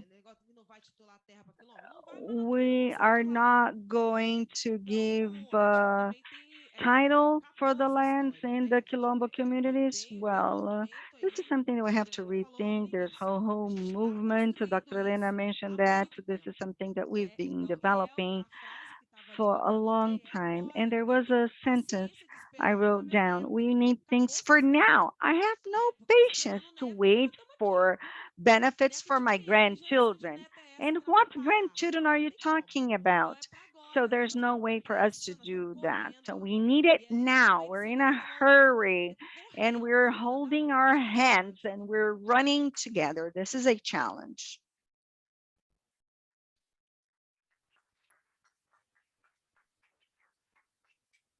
Muito relevante, né? De novo, como falar depois de Selma? Mais uma vez, The continua. question is, how does one speak after Selma? But I think everything that was said here is all connected. I have seen so many institutions asking, what can we do about this group? Well, and then I usually tell them, go ahead and ask. Go out there and ask. The authoritarian way of doing things is based on, I assume what the other one wants. So dialogue is connected to love and care, which should be the pillar. Respect, mutual respect. So, and that is the base of making the community more united. We should not be based on dependency. We need to be based on dialogue. And this is what we need to build from now on, especially for white institutions that are still dominating capital and articulation, that when they connect with indigenous, Quilombola, and Black communities, they're not doing them a favor. They are doing themselves a favor in building a fairer Brazil. And at the end of the day, is a Brazil where everyone is growing, the GDP grows, everyone prospers, and that is the objective. So just to reinforce something about government, we want a government to act for these causes with resources and so on through the ministry, and not what we have seen more recently, but also with the role of individuals and communities with more prominence, without just waiting for the government to come to us. And by the way, the next election, everyone that is a political candidate should have this agenda very visibly, so we understand that if it's worth voting for these people. So now we're going to open for questions of the audience. We're going to start with online questions. I'd like to know which questions are popping up there. Well, there are so many questions. Well, lots of questions. Hello, I'm Pamela from GIFE. I am going to read some questions from the people online, because there are so many questions. I'm going to kind of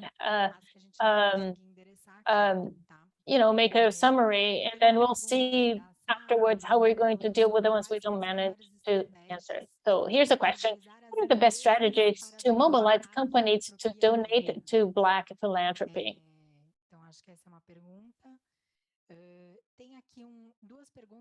Two questions about autonomy, which we have touched upon, how to think the process of Black philanthropy financing without losing autonomy and without creating dependency, thinking the idea of independence of collective groups. And then another question about autonomy, independence, thinking of organization independence. My question is, impact, social impact business managed by Black men and women could apply for these resources.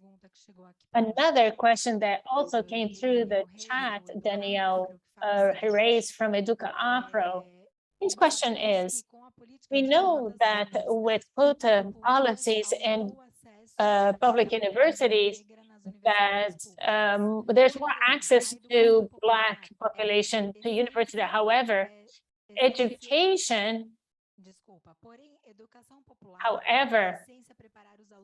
it's very important to prepare Black students and marginalized students to university exams, access exams, and how to increase Black philanthropy in supporting education before university. And then last question, how does Black philanthropy care about older people? We are getting older. And with this, I stop reading questions. There are others, but I already apologize for not having read them all, but I just tried to summarize. Oh, just very easy questions. I'm very glad I don't have to answer these questions. Thank God I can count on the panel members. Well, you can help us answer some of the questions. Oh, I don't know about that. Well, of course, we can start thinking about. So I think we were going to have general comments because of for time's sake. So I am just going to summarize what we said. We have been speaking about education before university and resources through Black philanthropy. If institutions can apply to benefit from these funds. So this is just in a nutshell because of time's sake. Philanthropy and emancipation and independence, not to lose independence when it comes to who's financing us and what we want to do. And also looking at the elderly. Have I forgotten anything?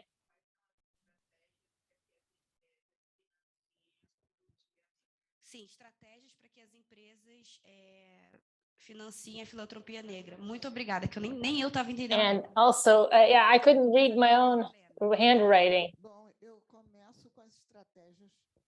I will start with strategies to benefit Black populations from the experience that we have for invitation for call for in which we want people to submit a project telling about the history of the group, the objectives, in as much as you're going to leave up to the group who's applying for funds, what kind of line of thought they have for maintaining cultural traditions, if it's activism, assets, grassroots support.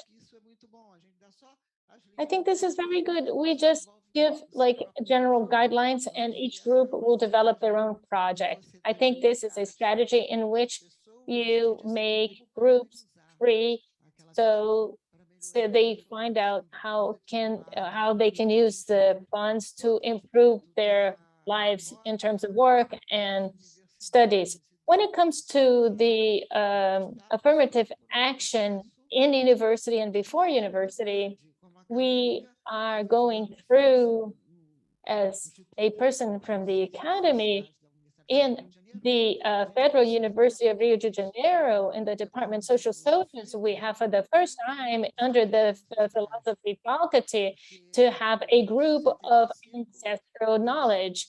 In 1995, I defended a thesis comparing the Mark Schiller's German school, one of the leaders in European philosophy, compared to a natural community philosophy. This created reaction. How does this Black woman can compare candomblé space with philosophy institution in Germany.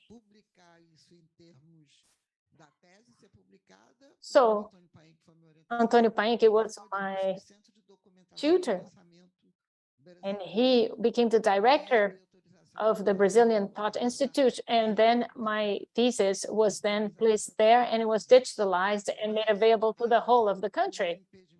But there is a major obstacle within the university. My university, I wouldn't say that they are in the 19th century. I would say the 7th century, not respecting ancestral knowledge, be it Black community or Indigenous community.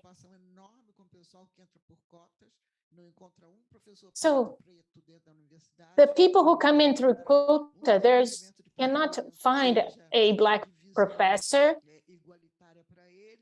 There's no thinking, egalitarian thinking, and then they end up seeing themselves and seeing their group as inferiorized or far from European values. And then we create such things such as the Palmares Foundation is a very concrete example, crazy example. So now at the university, under the Faculty of Philosophy, we have a Center for Ancestral Knowledge. Marli is a master, Marli Azevedo, showing a candomblé as a life philosophy. So this transformation that we can operate in the academia, within the schools, with anti-racist professor group that we have on the internet, are many ways of us getting support so that the law is applied. The law is the law. It has to be complied with. So school, under university or undergraduate or graduate schools need to comply with the law. All we need to do is to respect the Constitution, as the quilombolas have right to their land. So we have to continue struggling through the legal system so that the structure itself that we already have can be complied with. Now, for the rest, my fellow panelist is going to continue. The possibility of support to business initiatives. And I'm going to give you an example with two projects, economic recovery program. I don't know if I can say during the pandemic, considering these last 2 years, most acute. About a year ago, we had a call for tender for resources for economic recovery of businesses that were affected, conducted by Black people because of the economic impacts of the pandemic. And then, end of last year, Black people, business and in food businesses, to provide 30,000 BRLs in Black people food business.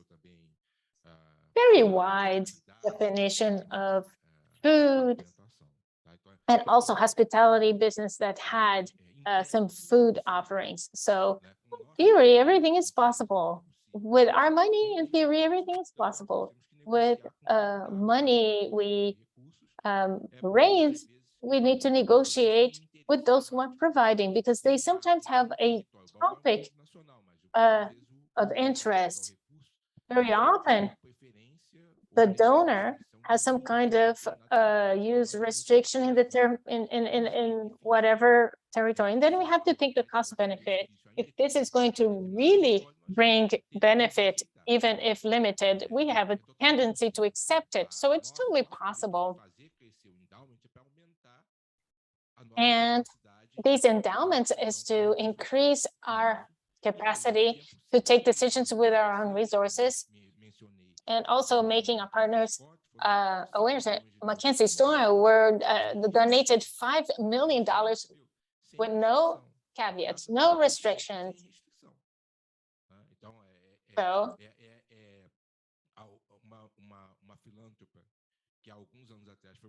a philanthropist who was the richest woman in the world, not anymore, establishing that she was going to donate half of her fortune, $45 billion as an estimate.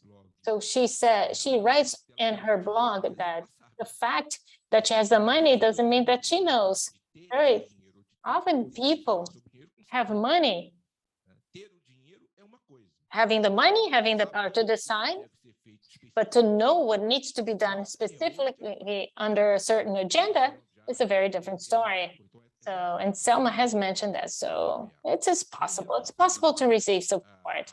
As for education agenda, especially affirmative action with quotas to universities, and also the question on remaining at school also, I will use as a public manager. I was a secretary of a number of public institutions. We cannot be under the illusion that private social investment, the third sector, is going to solve all the problems. There are certain things, as far as I understand, that should be dealt with by government policies.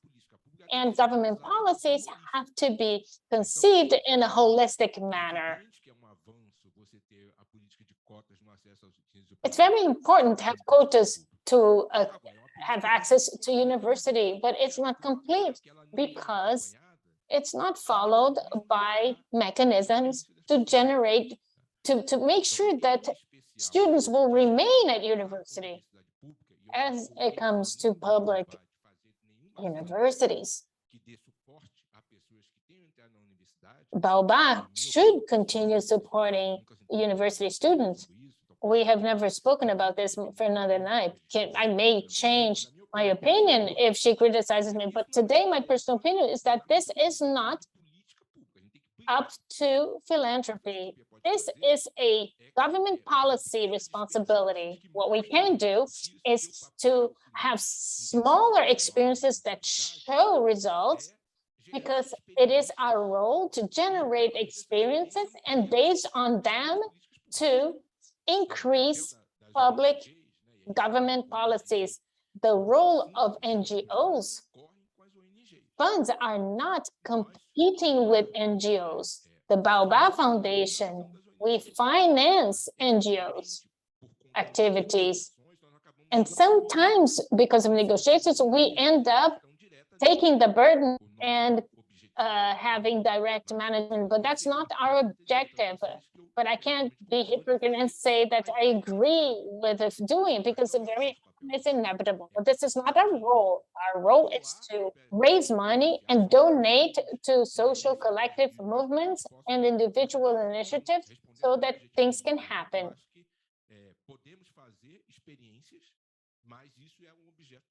So we can produce experiences, but this is up to government policies. I just wanted to add a brief comment. I'd like to have the support from Raquel. We have a proposal that we have in Rio de Janeiro, which is to have free publication. 8 Black women, with university degrees from various parts of the country. We are writing, we have some writings, and we have consolidated this in a book, and I brought this as a gift. There's also a link if you're interested. The GIFE group can send the link to everyone. You just need to click on it, and then the book is for free. The book is beautiful, and there is a preface written by Angela Davis. So having Patricia Sellers and Angela Davis with 8 women concerned with various aspects of Black community. In the Museum of Tomorrow in Rio de Janeiro, we also have an initiative to give visibility to Black writing, and all our great poets and artists, part of the folklore. To wrap up, we believe that children's books can also tell Black stories.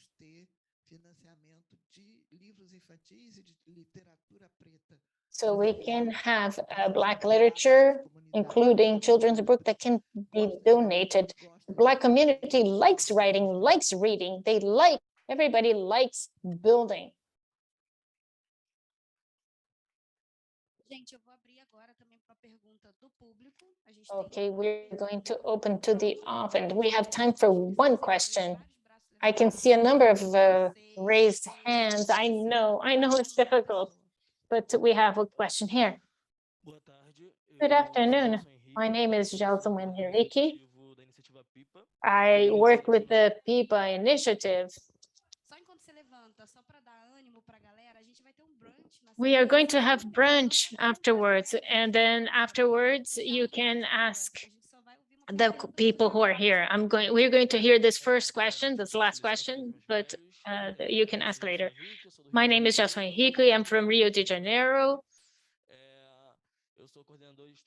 I am the executive coordinator of PIPA initiative to contribute to the democratization of social private investments and philanthropy to organizations working in peripheries in Brazil that make things happen with their own hands. So we understand as periphery also rural areas and so on, and we're articulating a collective agenda with the care it needs, it deserves. I'm bringing some data from the GIFE census of 2020, and I think it's important. ISP mobilized in 2020 5.3 billion in Brazil. But more than half of the main investors signal reducing their investments after the pandemic. So this is a very important point. We need to build debate based on that. And also, according to the census, 66% of civil society strengthening. I'm asking civil society. Last year, our initiative survey to understand the main obstacles that organizations have in getting access to resources, and it came up. We also had active search to have respondents from all over the country, that 30% of the respondents, about 100 organizations around the country, live with less than 5,000 reais.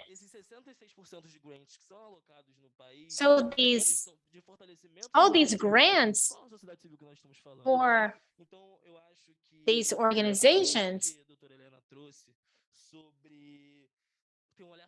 civil society organizations, as it was southbound perspective, from the Colombo perspective, how are we going to articulate this in the philanthropy ecosystem in Brazil? So the question is, how are we going to have national strategies that don't Black and Indigenous representation around the country, so that in the field we will see that to do with power, with political decisions? How can we articulate this, as we are qualified in the Black movement? So the opposite of the big landlord house is not the slavery, but it's the Quilombo. Thank you. What's your name again? Gelson. I will just make a brief observation about your question. I am related to this political dispute. In a nutshell, for time's sake, we can do stuff by puncturing bubbles. We're talking about Black Philanthropy Month, and we're talking about a population in this framework, 90% Black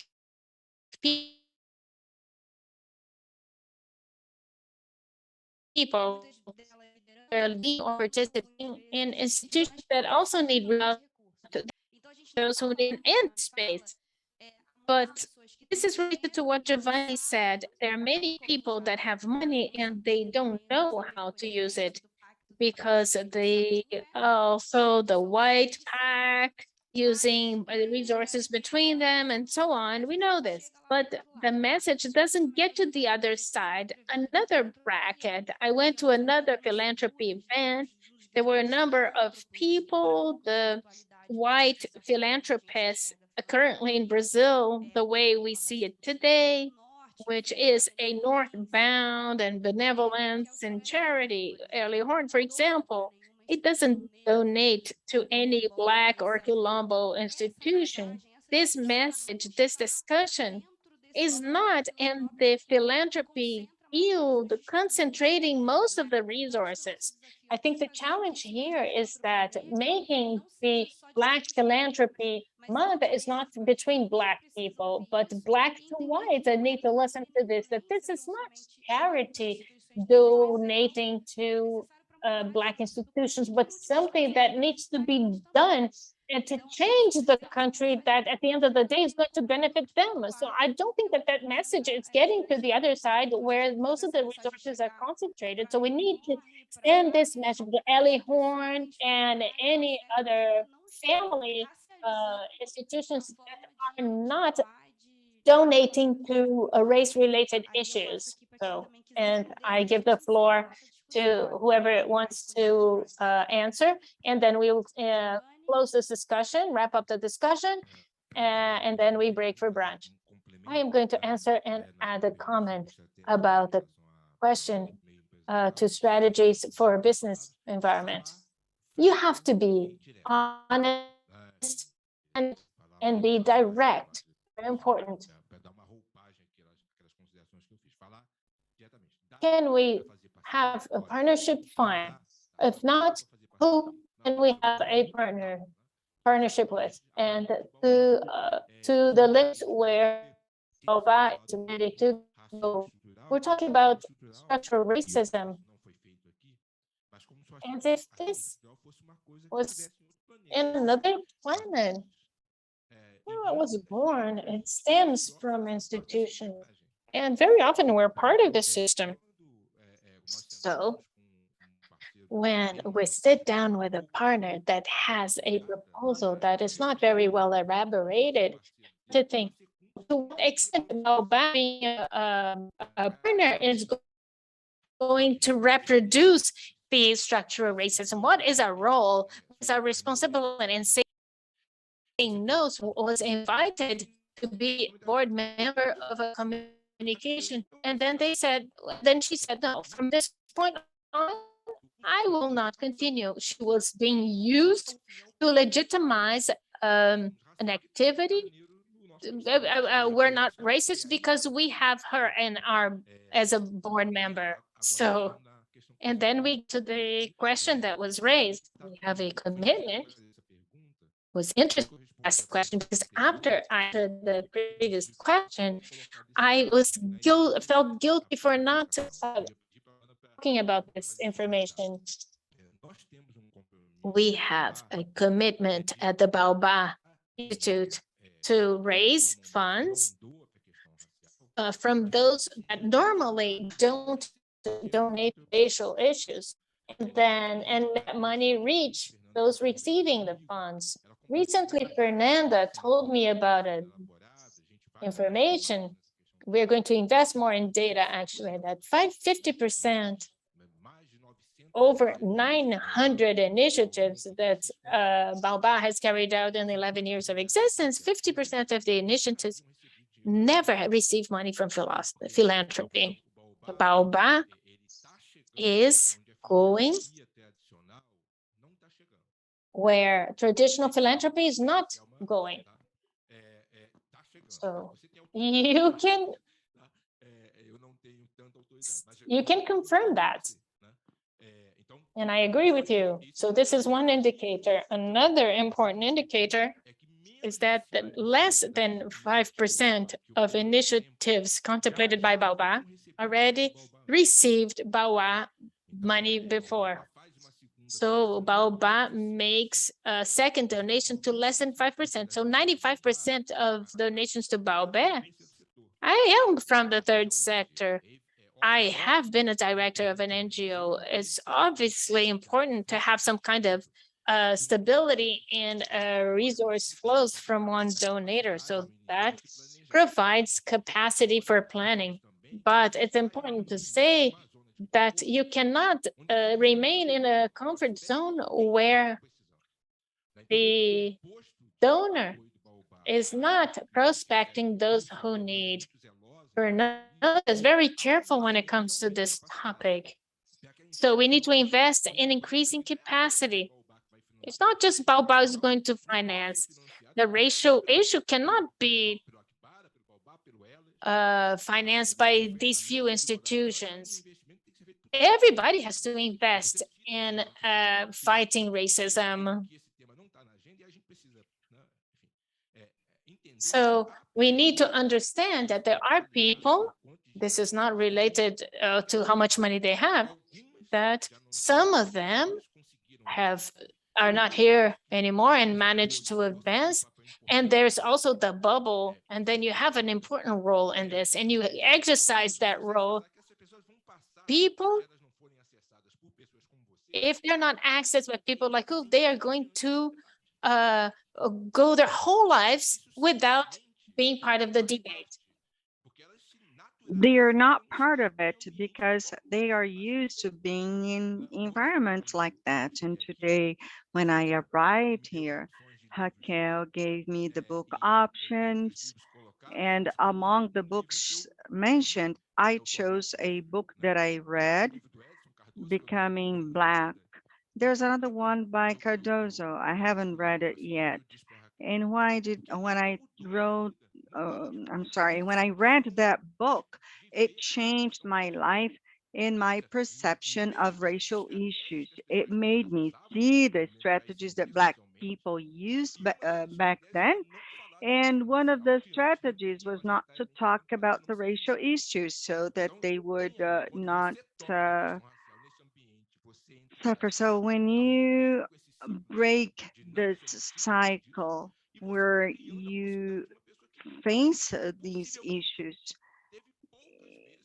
you will be facing a situation where you have a person who's never had the chance before.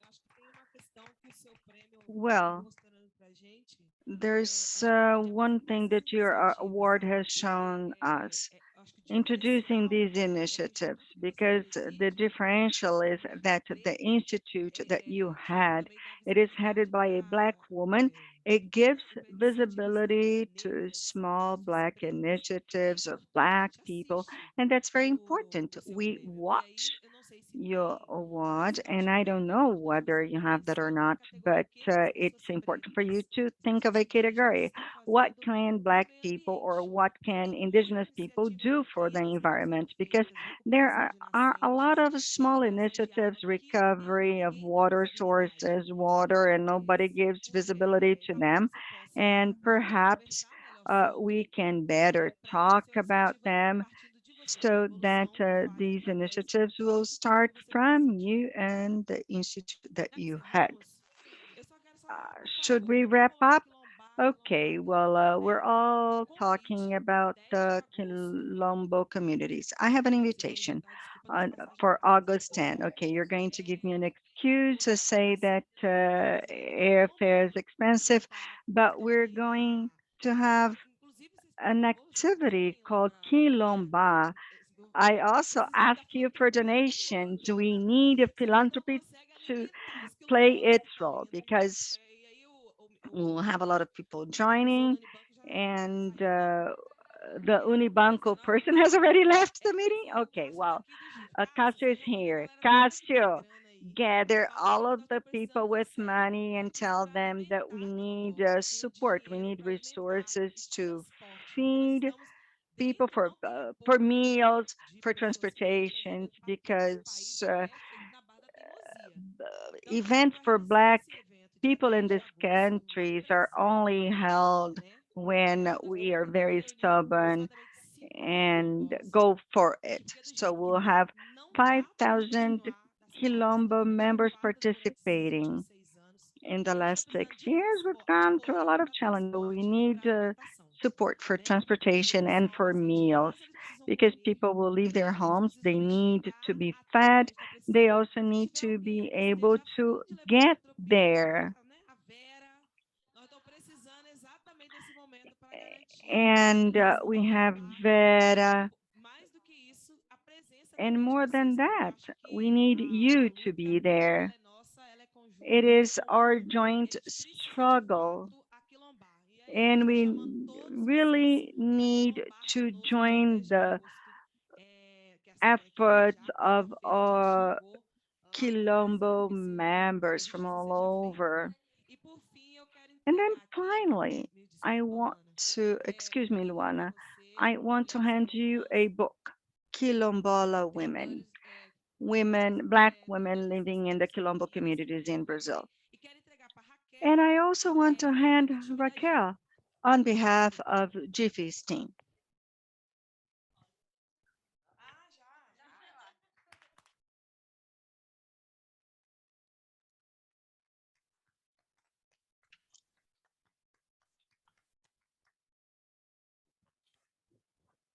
Gente, então, repassando.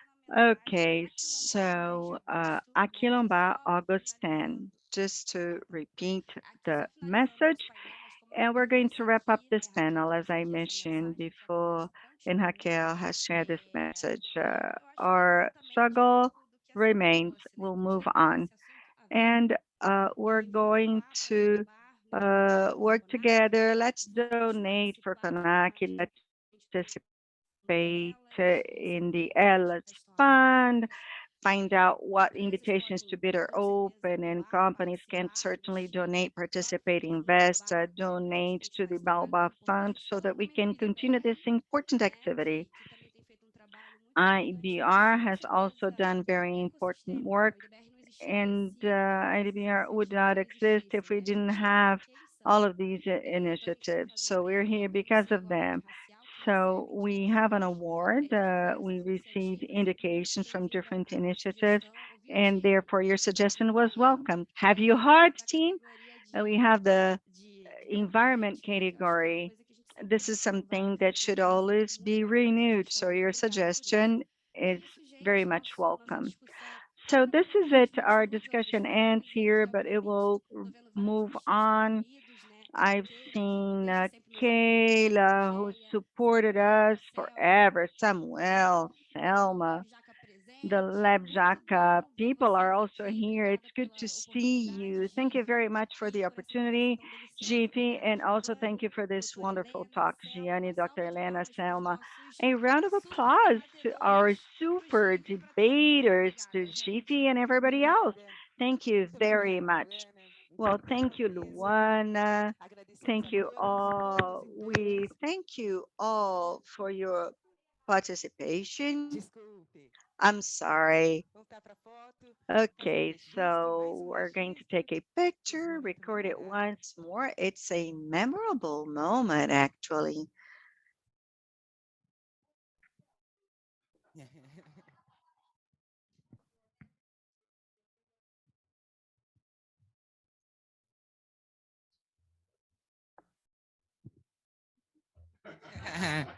Pronto. Okay, excellent. So now it's been properly recorded. Thank you very much for participating. Thank you very much. We thank you all of the speakers who have participated in the event and those who have followed the debate on site or online. Once again, we thank Instituto Unibanco and Baobá Institute on behalf of Keila Martins, Aegea Saneamento, and Aegea Institute, which sponsor Black philanthropy.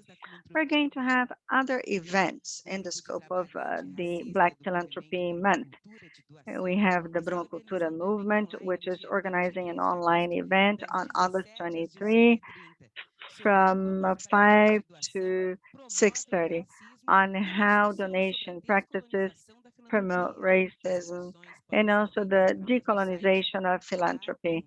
Donations may be made by the doar.com.br site. In addition to that, the thematic network on racial equity is organizing a hybrid event on August 30 from 9 to 6 p.m. The meeting will discuss philanthropy and racial equity with the participation of international speakers. Registrations may be made as of next week at GIFE's website, gif.org.br.